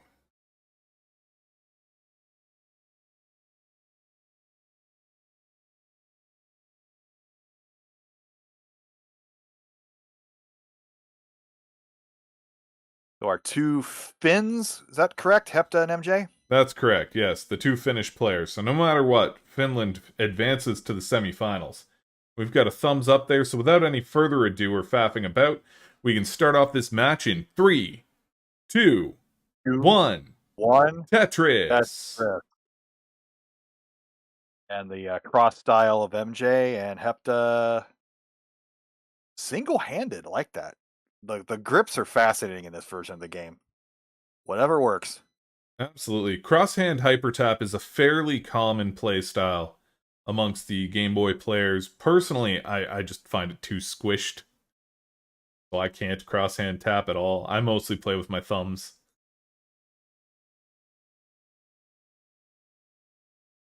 Andrew saying he wonders who will finish first. It's a terrible pun.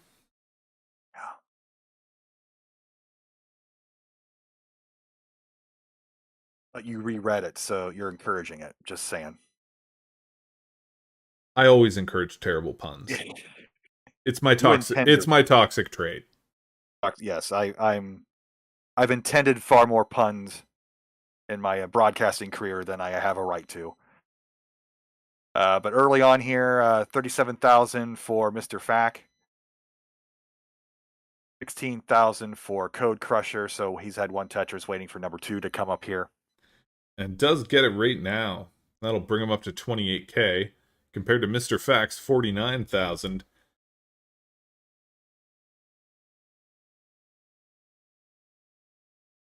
And that beautiful crystal clear image from those GB interceptors. What a great invention! You turned me on to them last year. I've bought several of them for myself, and one of my favorite things to do with them is to broadcast a Game Boy camera on my stream or on tournament streams as a commentator cam, and everybody loves it.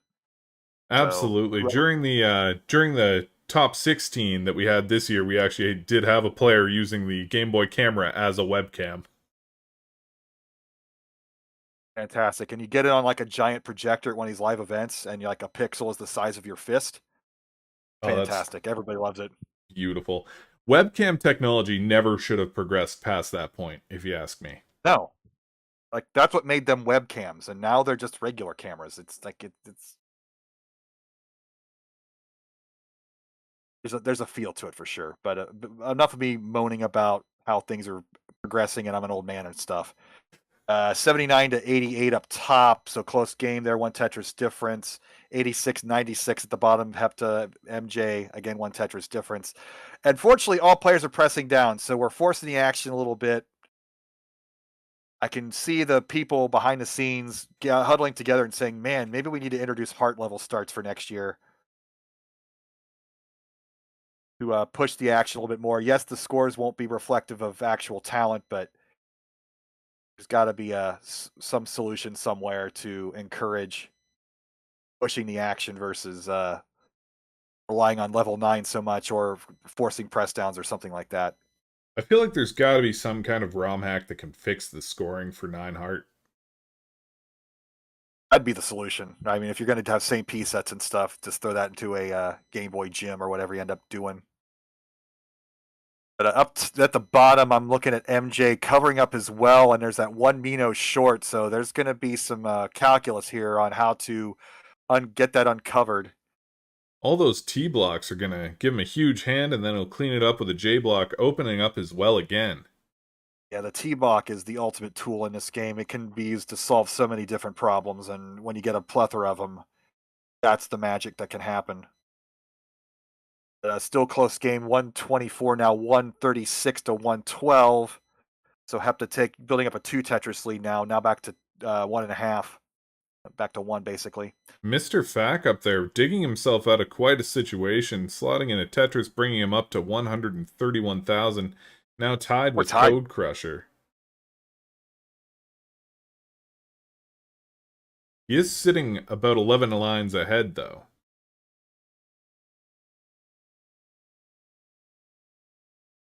Oh, the square had a dirty Tetris set up, but Code Crusher deciding not to go for it. Again, the level 9 speeds might be slow, but you got to play more conservative with the physics of this game.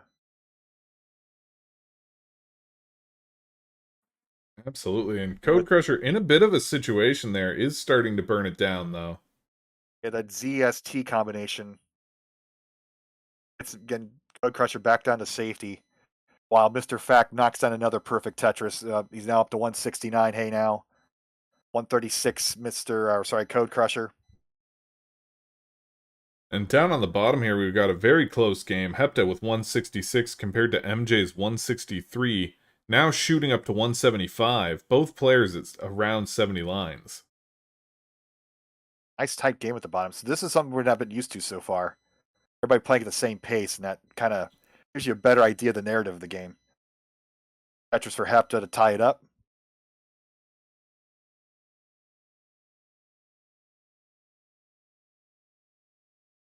Code Crusher back at the bottom, building up from scratch. Down about 4 Tetrises. Absolutely.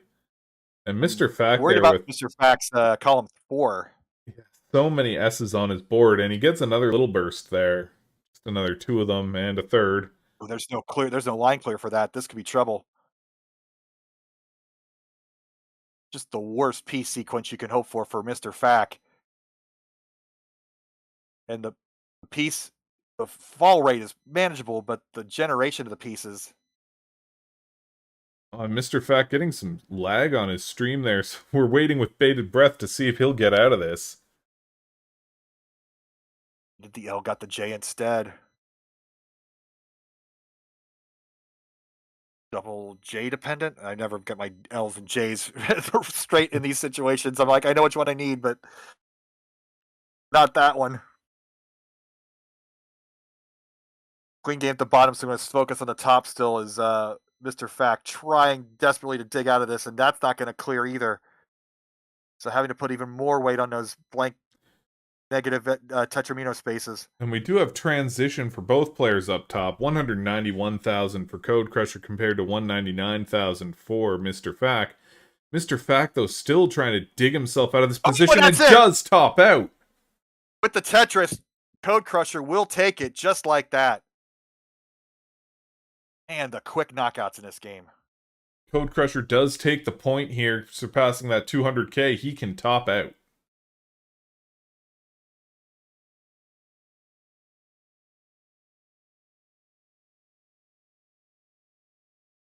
Good job, Code Crusher, keeping North America's dreams alive.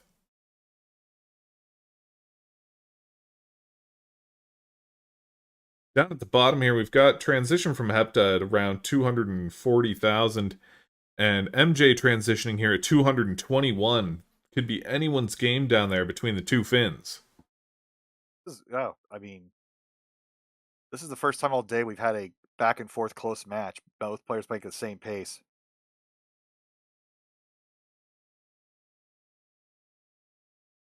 Now you're going to see players slowing down. There we go, and if we can get a thumbs up on the top half of the screen there from Code Crusher and Mr. Fack, we can get their second round underway. Excellent. They can start off round 2 in 3, 2, 1. Tetris.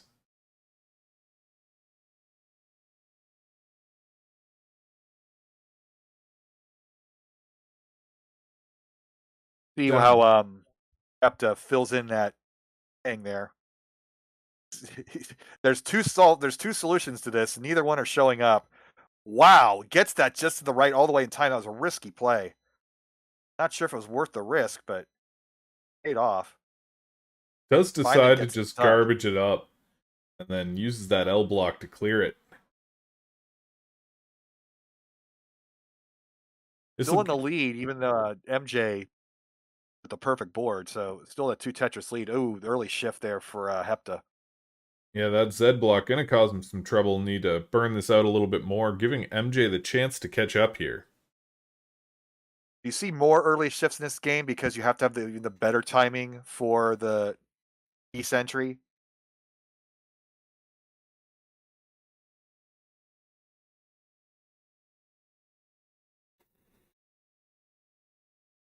$395, $280 at the bottom. So again, 1 Tetris difference. MJ staying within 1 Tetris.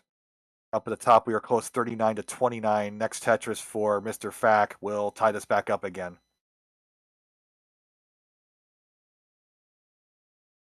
We'll see if Mr. Fack can get the pieces he needs in this game and stop himself from having to dig out like he did last game there. So 311, 314. Yeah, 311, 314 at the bottom, but you do notice a 1 level difference. So Hepta been pushing down a little bit more, cycling through those pieces a little quicker, having the 1 level disadvantage. MJ will have that 10 lines of information. Perfect triple burn there by MJ with that L block. Hepta hanging the square.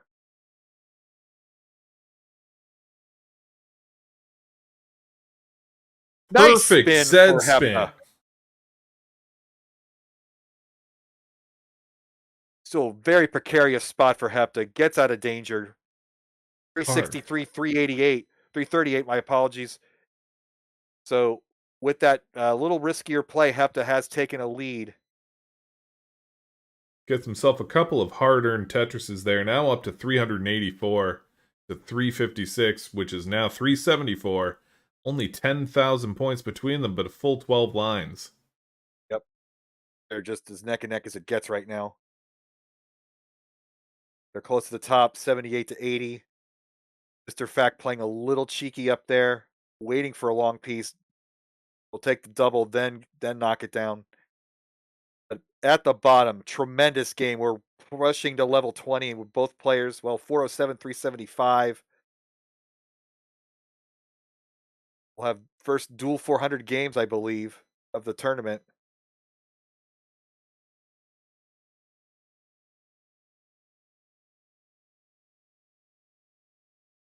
Ooh, Hepta hangs the Z. Gonna play the safety triple now. Now that's easier to clean up.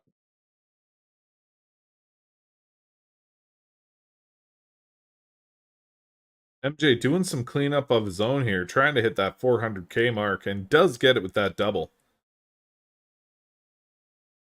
And with nearly 20 line difference now, they are virtually tied.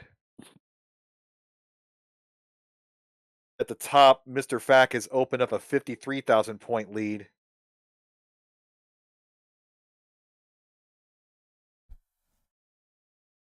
I'm keeping my focus mostly on the bottom match as we reach our level 20 climax. Hepta 4 lines away at a 474, so another Tetris will be just inches away from 500,000. He's going to take the triple into level 20, so the second transition at 482. So with the next 100 lines are going to stay at this level 20 speed and point distribution.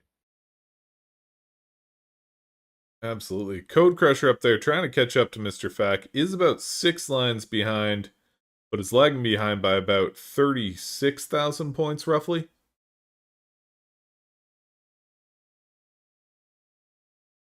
.488, 445 at the bottom. You do have that 300 line cap here. MJ just But looking to grab a few Tetrises before he hits level 20 there. Ooh, great adjustment to get that Tetris from Hepta.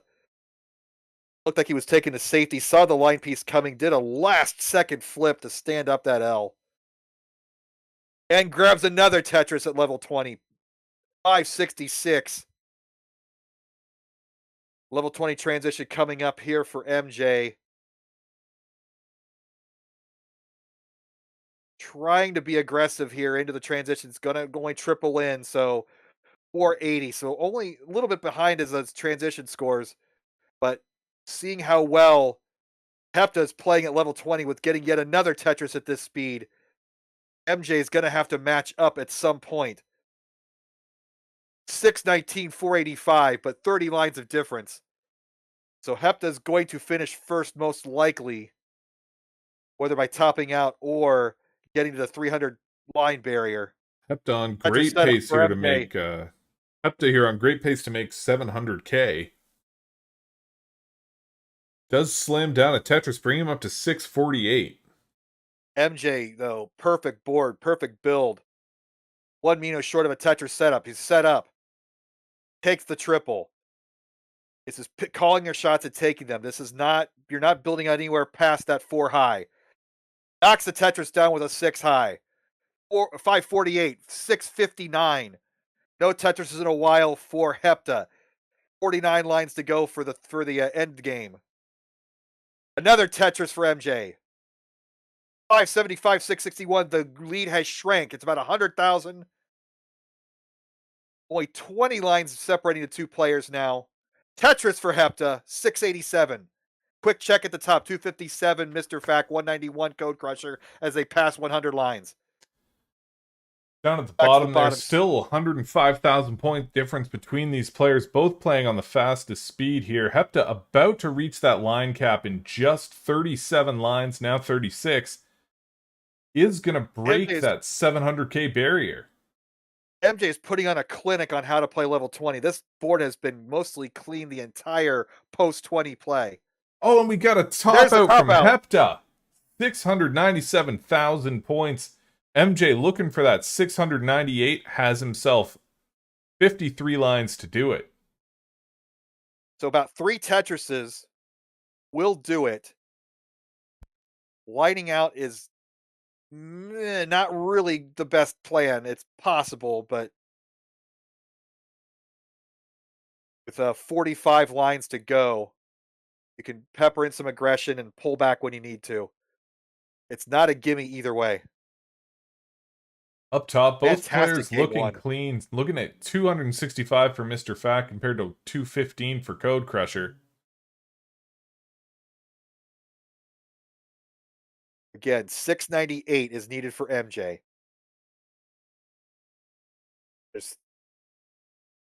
We're running out of time, though. 36 lines left.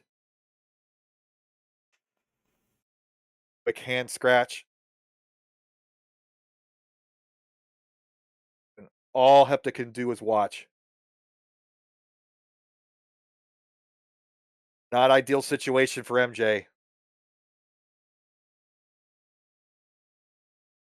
Pieces are just coming fast and furious. 655. Ooh, tremendous tuck there. Huge tuck. Change direction is so difficult. A double will be helpful. Triple. A Tetris would be really helpful here for MJ.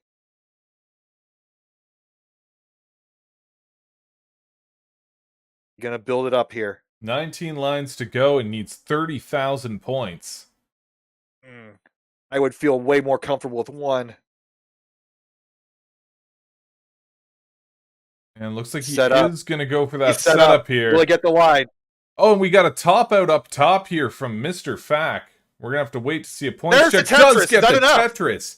699, that does it. 699. MJ Wow, what a taking game himself the point in an amazing game there and does pass the 700k barrier.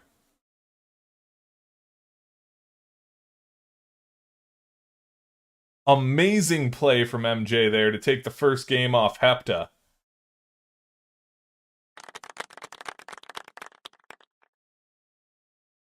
And it looks like 291,000 for Mr. Fack there. So Code Crusher does take his second point.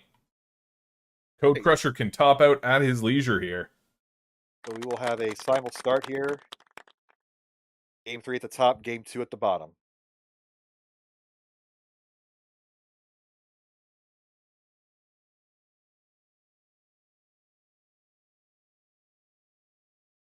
Mr. Fack with his file name there, spelling applesauce with just A's.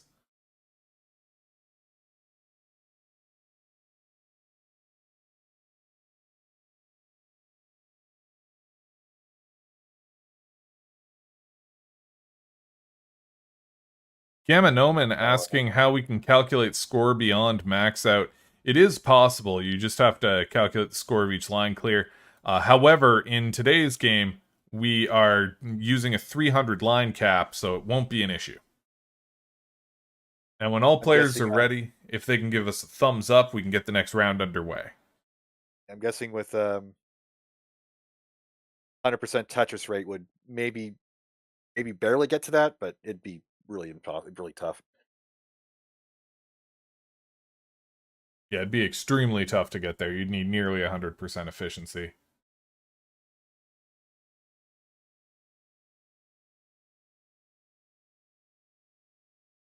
Hepta just making a quick change to his setup here. So we'll wait for him to do a quick setup here. And for MJ's Twitch to reload, because it is lagging out on me here.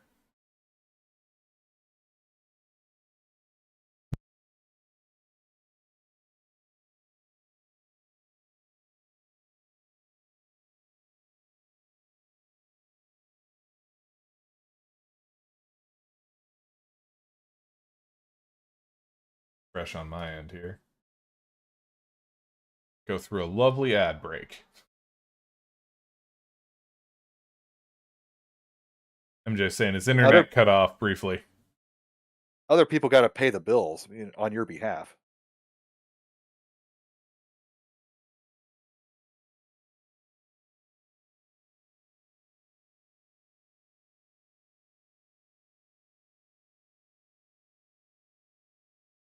Gives Hepta some time to test out his wrist rest book.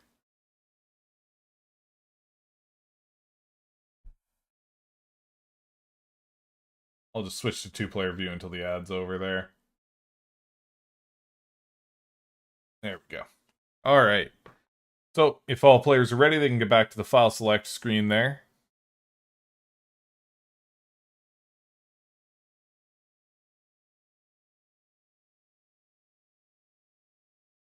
all the thumbs. Ready to count them down? Absolutely. They can start off the next round here in 3, 2, 1. 1. Tetris. Tetris. Road Crusher looking to go to the semifinals. Aim 2 at the bottom. MJ with that dramatic chase down and 700,000 point clear, the best game of the day across the tournament. And a little lack of press down now. There we go. Have to trolling us for a little bit. RWOT saying very professional in the chat. No, we are not. We aim to be as unprofessional as humanly possible. Just proved it there.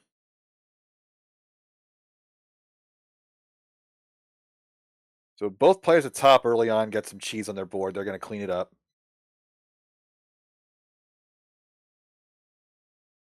And the more often happens more often than you think line burst at the for Hepta there.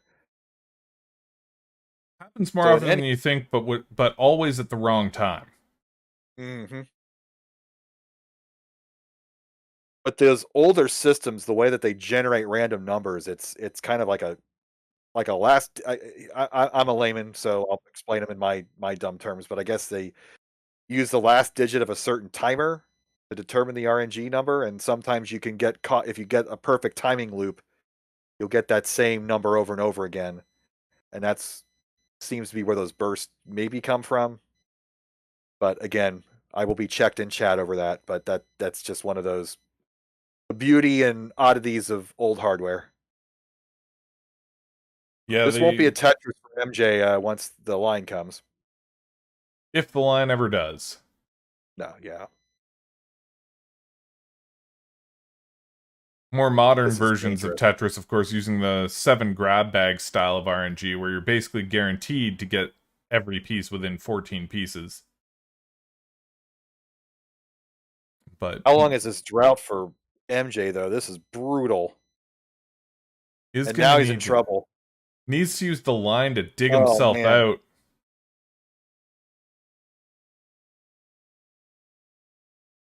And now he's just looking for that J, but he is playing up high. Ooh. Oh no, Hepta there with that line blocking him in. That's it. Does top out at 64,000. This is not a guaranteed chase down, though. Oh my goodness.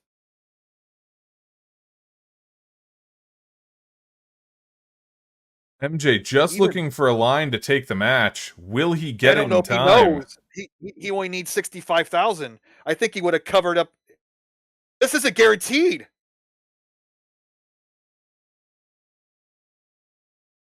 Oh my goodness. The most intense low score chase down we've seen. This is crazy. He needs 6,000 points and he might not be aware. Now his well's open. And with that double, not quite, but he's in safety now. Does he know the situation? Will the triple be enough?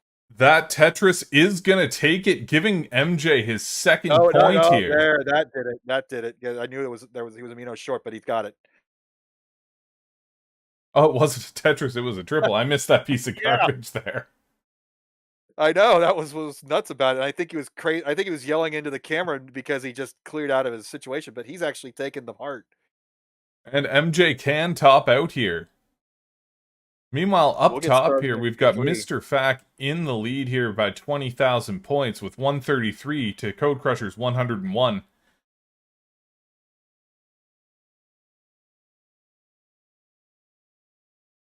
Code Crusher's going to play one off the bottom for a while. Why not on level 9? Even MJ thought that he had a Tetris with that last one. He's saying in the chat there.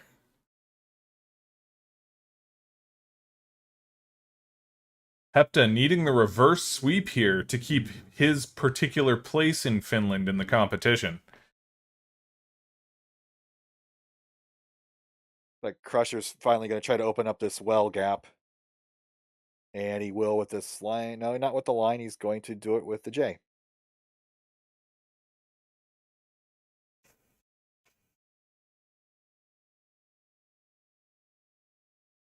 And when both players at the So- bottom are ready, they can get back to the file select screen there.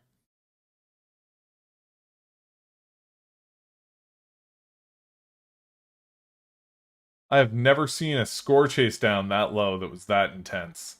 That was pretty great. This is why I sign up for this stuff. I always see something new every time I do one of these.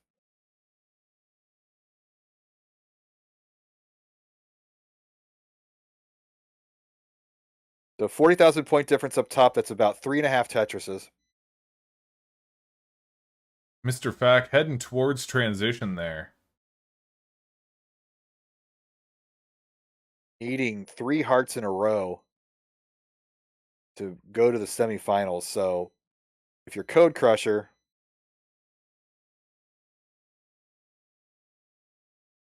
there's no sense in playing conservatively. If you're in trouble, just go for it. And down at the Getting a line, bottom, though. looks like we do have both players ready there. Get a thumbs up from MJ. We do have one.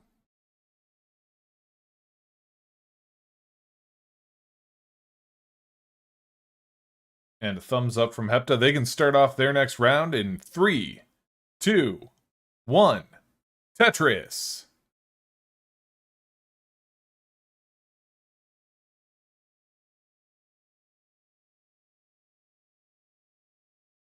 Nice little quadruple rotation there from Hepta to start it off. They got all that time. You got to make it fancy. I always do at least 13 rotations on every O block, but you don't see it. Let's see it. The master of the O spins. MJ playfully dancing his Z piece there.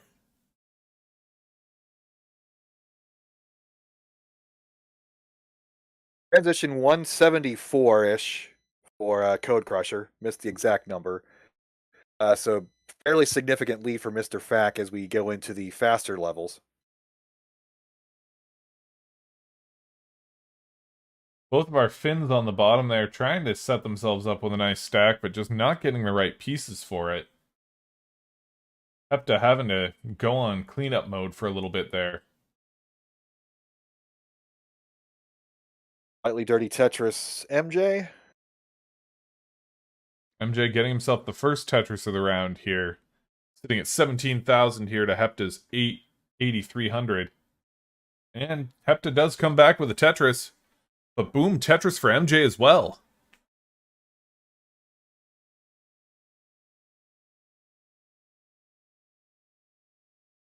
Like MJ toying with that last piece, just letting it drop all the way past the halfway point before quickly maneuvering it over to the left. MJ definitely our best showman in the Discord for Game Boy Tetris.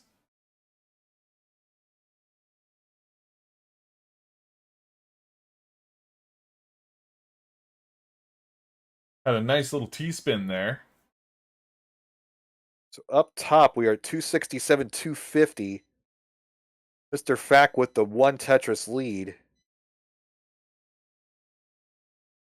As we get into the fun levels.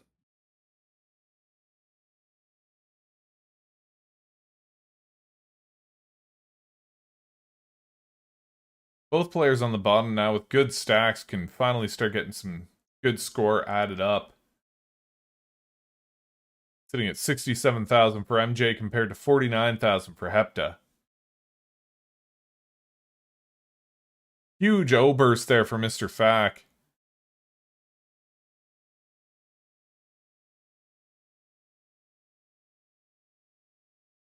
That was a square solve Mr. Fack decided not to take. Pulls it in with a Z instead. Now you're getting at these levels. This is tricky up here. Gets the Tetris for some relief. 320 to 288. The lead's grown slightly for Mr. Fack. But I don't like the board health. And he takes the triple, seeing that as well. And then does clear it down with a Tetris. while I was babbling on, Code Crusher basically had it tied for a moment before Mr. Fat got the Tetris. So with these 20,000 point Tetrises right now, I have to recalculate my math again. And we are tied 344, 344. Let's go. Just as you say that, Mr. Fack, of course, gets another Tetris for 363,000. Code Crusher transitioned to the right well and is now sitting at a column 8.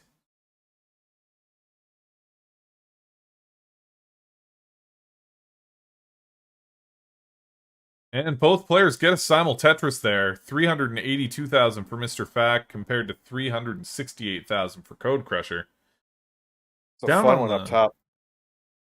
Down on the bottom there, the Finns within 16,000 points, but as Hepta gets another Tetris there, almost tied. MJ, of course, getting a Tetris almost at the exact same time for 129 to 113. I see what you did there, the Finns within. 371, 424. So the lead's gone back up for Mr. Fack as we push towards level 20. That's about a 1 Tetris difference, not quite here. I like the flat drop for Mr. Fack, seeing the 3 wide piece coming to get the single line clear.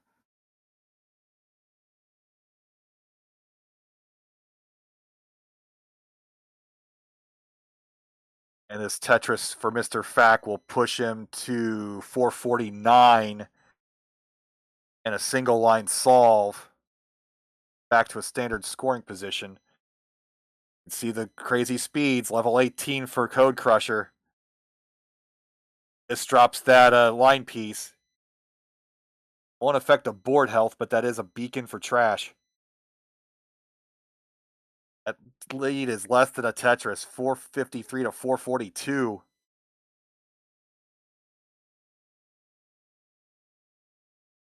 Does decide to make himself some garbage there.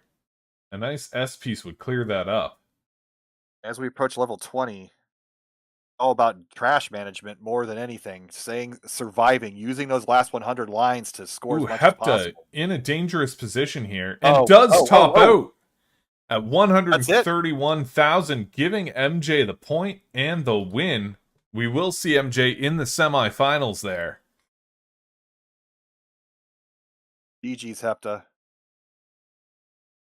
Level 20 transition, 456 for Code Crusher. Level 20 transition coming up for Mr. Fack, but way up the board. Needs the line. Barely gets it over. But the solo out the board to the top half. This is going to be some major cleanup. 490 transition. So about a Tetris and a half lead. But Mr. Fack's board is absolute toast right now. Code Crusher crushing it with a completely clean board as we get and Mr. Fack does top out.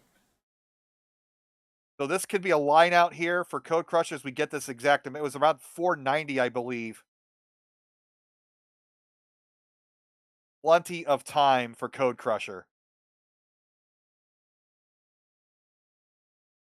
Code Crusher just looking for that chase down in order to get his 3rd point and get himself into the semifinal rounds here.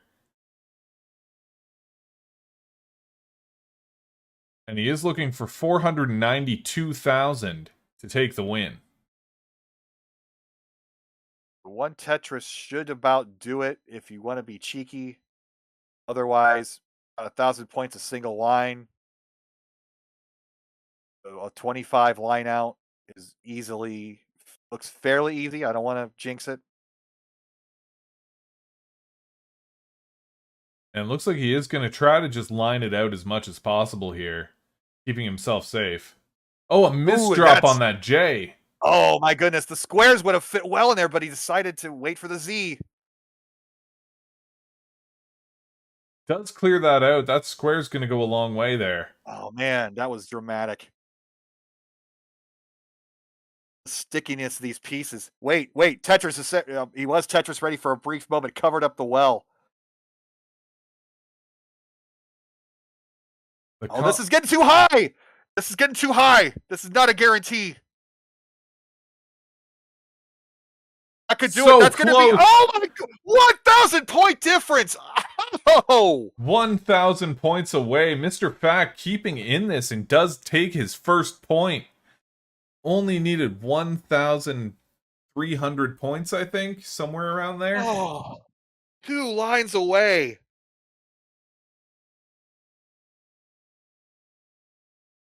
Well, this could be the greatest reverse sweep of all time, but we got 2 games to see if that'll happen. Code Crusher is just gonna wanna crush this right now. Gotta get your composure. Matthew on the YouTube chat saying, "What the fack?" Mr. Fack's probably saying that himself here. Well played. And Mr. Fack, if we can get a board clear before the next round here. High drama here in the quarterfinals.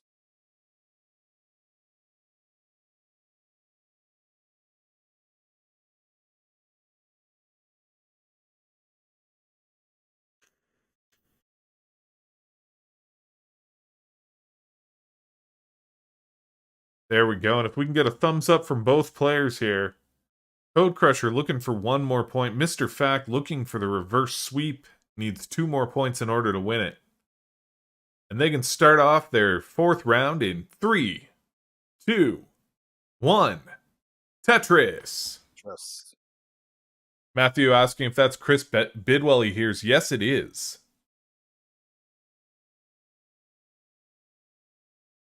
sorry, But- not sorry. But not me, of course. I am not Chris Bidwell, it turns out.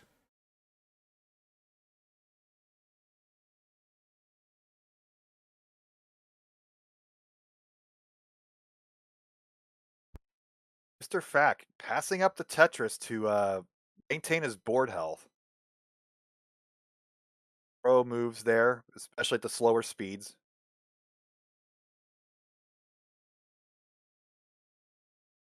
Mr. Fack, 2 Tetrises, so far perfect efficiency. We'll see how long he can keep it up.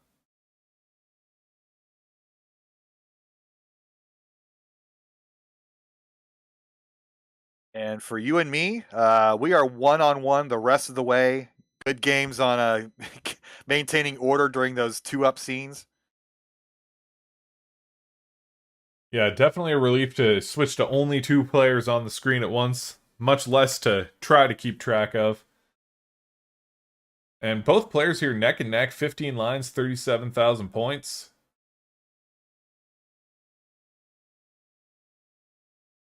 Pushdown points matter.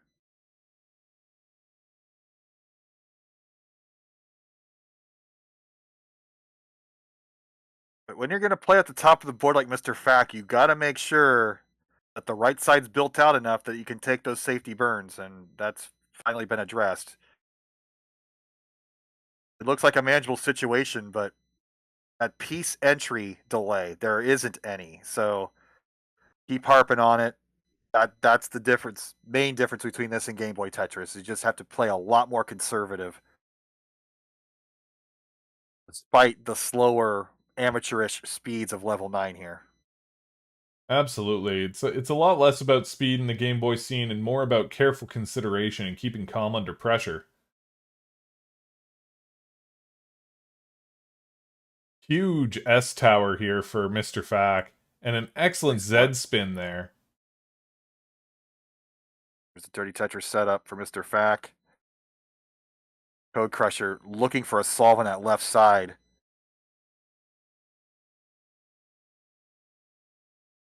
Speeds are manageable, but the piece selection ain't so hot.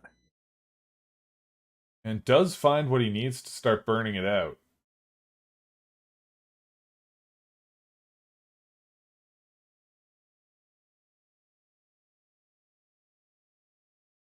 Mr. Fack already sitting at 111,000 compared to Code Crusher's 68,000. Code Crusher just cannot uncover that well.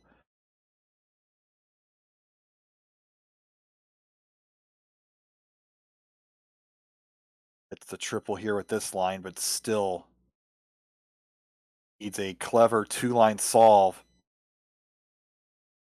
Could have done it there, decides not to. We'll do it with the line instead. Now he's finally clean. Knocks down the Tetris to get back within 30,000 some points. 40,000, excuse me.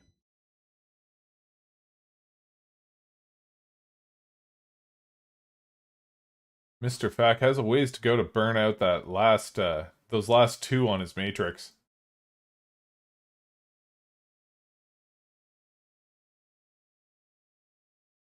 We'll give One Code more meter Crusher to some go. time to catch up.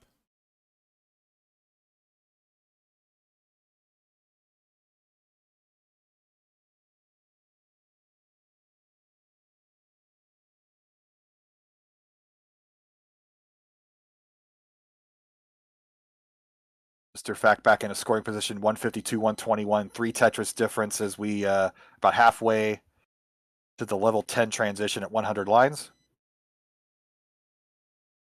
Not nearly the dramatic transition from 18 to 19 that we're used to, but this is kind of the alert that, okay, the game's going to be stop playing the easy levels now. We're going to ramp up to the hard levels.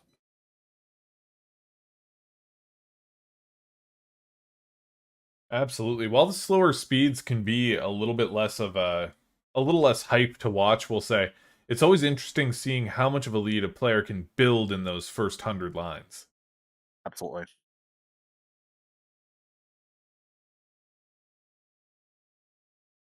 And that lead has grown, well, back down to 40,000. 200,000 at 81 lines. So this is looking to be one of those nicer scores potentially for Mr. Fack. 250 or higher certainly is within reach by 100 lines.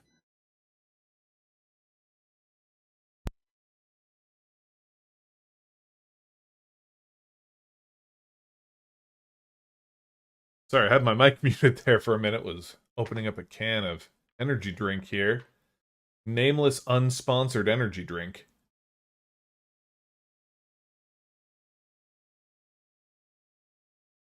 And Mr. Fact growing that lead to around 175,000 points. He is closing in on transition.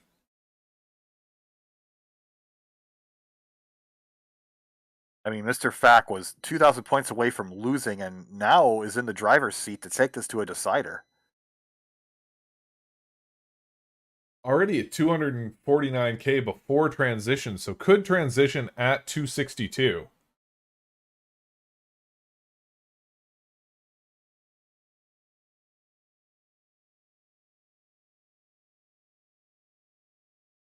And there it is. 261. 61. Beautiful transition there. Now we're looking for the transition here from Code Crusher, just one line away. Max he can get is the 285. But does it at 174.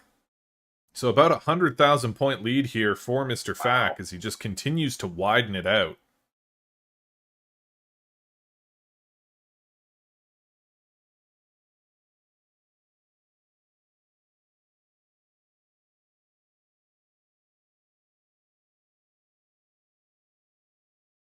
And quite the lead, especially at only 14,000 points of Tetris or so. Liza there asking about the left well versus right well bias. So on NES Tetris, the piece is biased towards the right, so you want your well there so you can get the line faster over. But on Game Boy, the piece is biased in the opposite direction. So on Game Boy, you're going to see a lot more left well play, especially at high speeds. By bias, you have to tap it one extra time to the right, so that's why you go to the left. It's one less tap.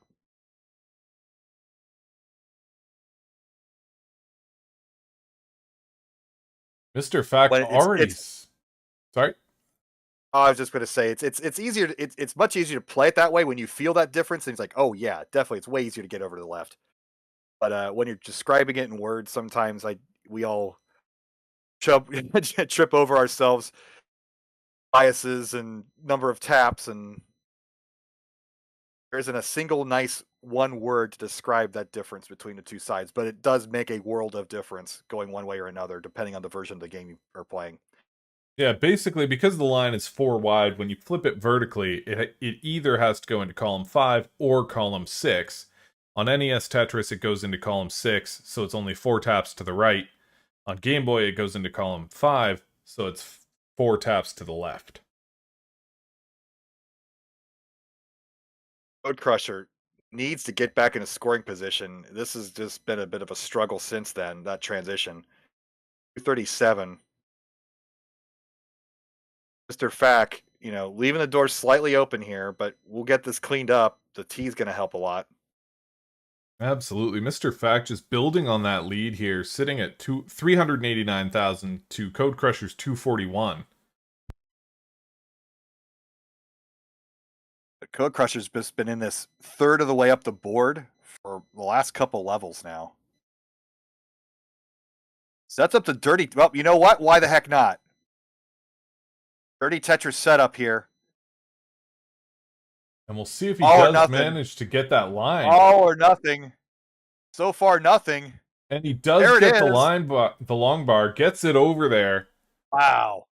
I would not recommend staying there. He is going to take the triple. But that line clear was a blessing right before that line piece.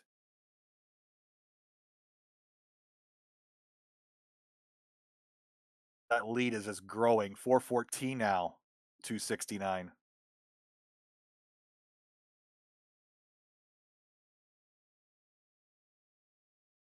You can just see the visible nervousness of Code Crusher right now versus Mr. Fact playing it really smooth and letting the game come to him.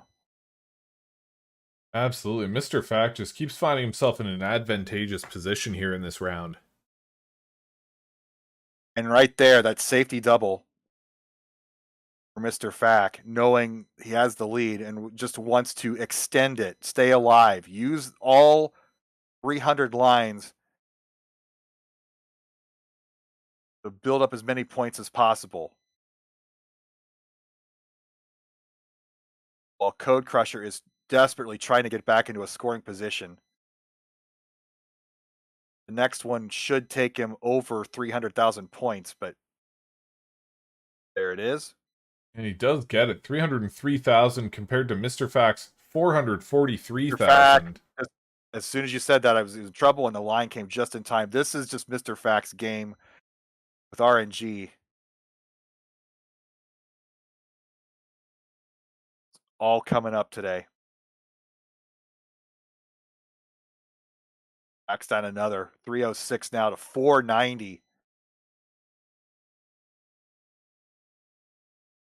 Code Crusher's putting up the fight, but we might be on our way to a decider.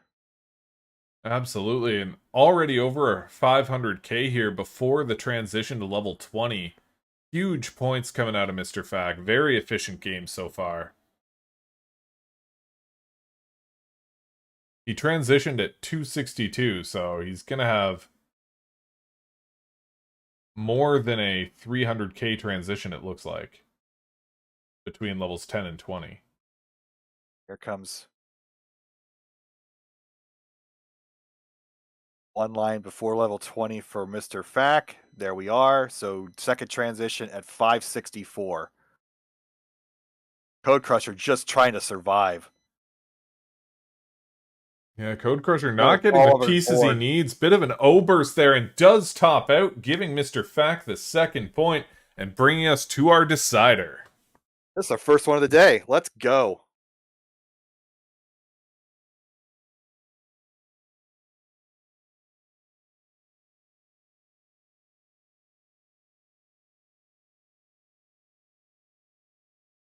Good job to both players there. Only 1 point away each. North America or South America, who will be the victor? Oh, Western Hemisphere. Not that much. So.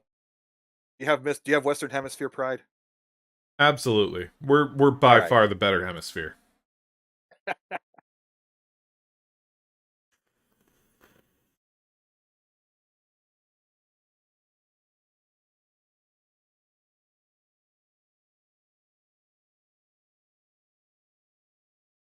Daz MMV asking if the pieces lock faster. They do indeed lock even faster on Game Boy Tetris. They lock faster, and the next piece generates faster. So that's a deadly combination. When you see the end games, you'll see 3-4 pieces just in a row. Instant game over. Absolutely. It can end in an instant. We've got a thumbs up there from Mr. Fact. If we can get a thumbs up from Code Crusher, we can start the final round here.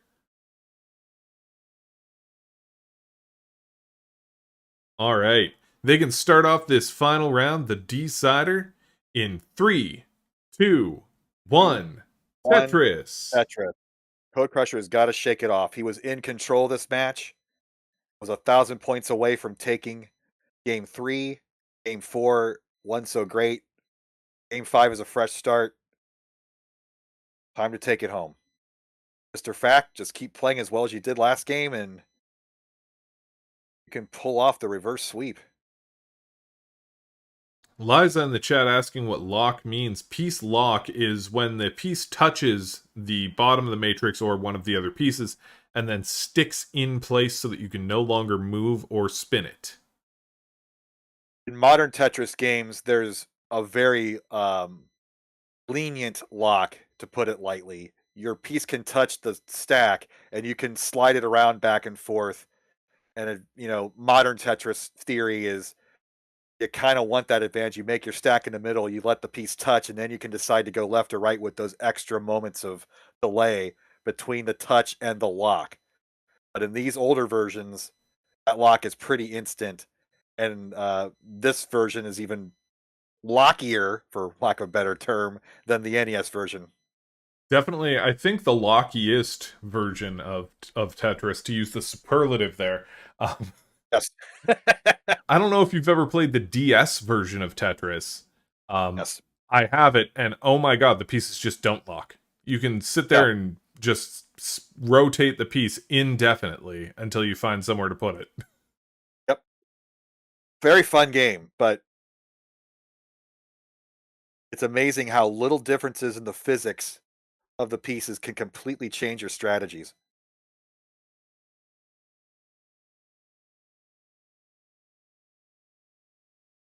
Early on, about a 2 Tetris lead, 63-42. Code Crusher going to knock down another one to bring it within 1 Tetris. Wobert saying, it's always fun to infinitely spin square pieces. Yes, it is. You can go make yourself a coffee as long as you're hitting that spin button.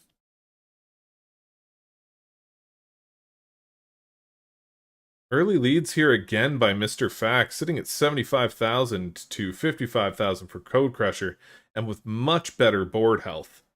Yeah, that's Mr. Fact has turned it up a notch because, those first 2 games, they definitely weren't as this efficient, so Mr. Fact has found the groove.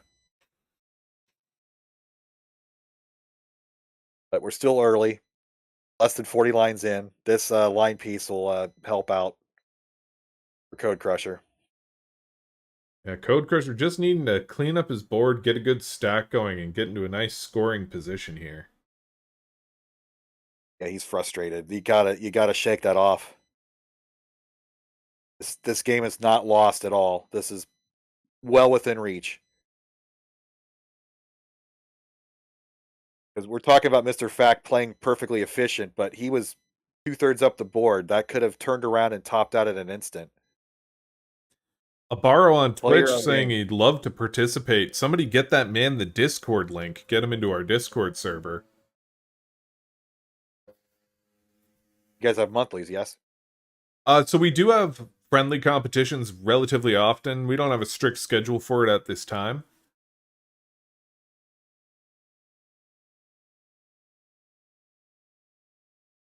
Lead is growing here for Mr. Fact, 128 to 90. 3 Tetris difference. Mr. Fact flirting 2/3 the way up the board, though. Taking a safety square.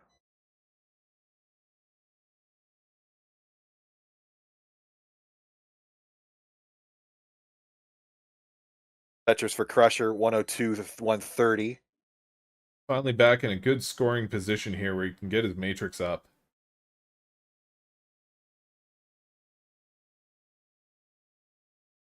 No obvious place for this L.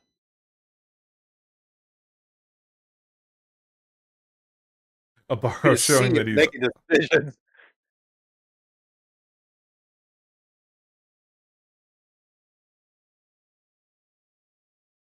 Every time Mr. Fact gets into trouble like this situation, it seems like the pieces are perfect, although I think I jinxed it there.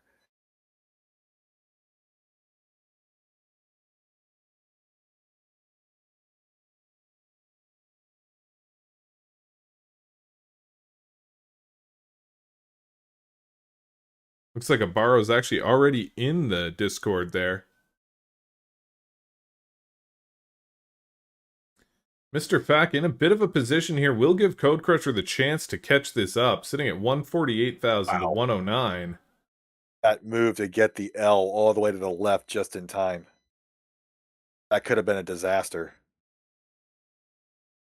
Absolutely. Mr. Fack does clean it up real quick and is already back in Tetris ready position. Sees the line coming, flips the T up on its side to save the line burn. Those kinds of little micro adjustments from Mr. Fack that make him such a good player.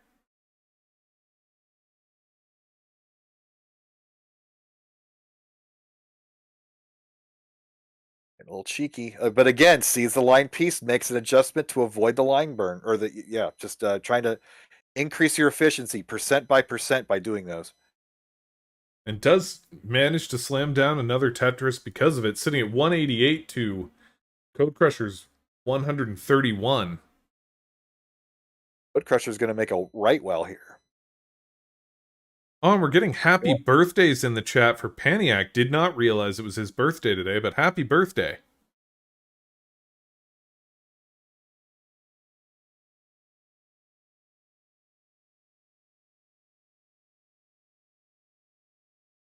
And just for you, we will now have Chris Bidwell sing happy birthday to Paniac.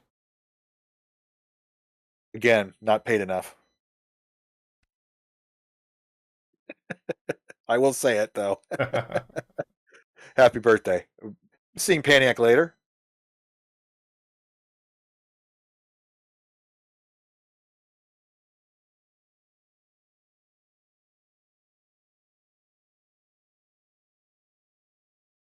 Mr. Fack playing high, has a nice little, was ready there, and decides to flip the J and get himself ready for a dirty Tetris there. Yeah, I like that move. Like, sell out your board and take the score. It's low enough that it's easily cleanable.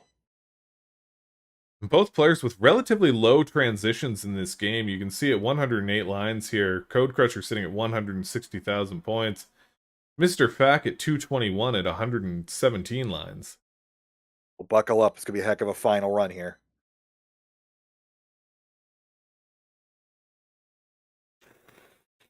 Code Crusher's board getting a little uncomfortable. There's no obvious solutions here. The SZs are the best to fill in those sides. The Ts will help. Mr. Fack sitting with the mic well, just waiting on that long bar. Oh, Code Crusher. Code Crusher having to cover the well. This could be it for Code Crusher. Code That's Crusher going to be it. Does top out. Mr. Fack getting the reverse sweep here. First of the day. Code Crusher, and he is not happy. He was 1,000 points away. What a dramatic finish. My goodness. Oh. What a good sport. Code Crusher playing well, but unfortunately getting reverse sweeped here by Mr. Fack, who will be taking it to the semi-final round. GG's to both players.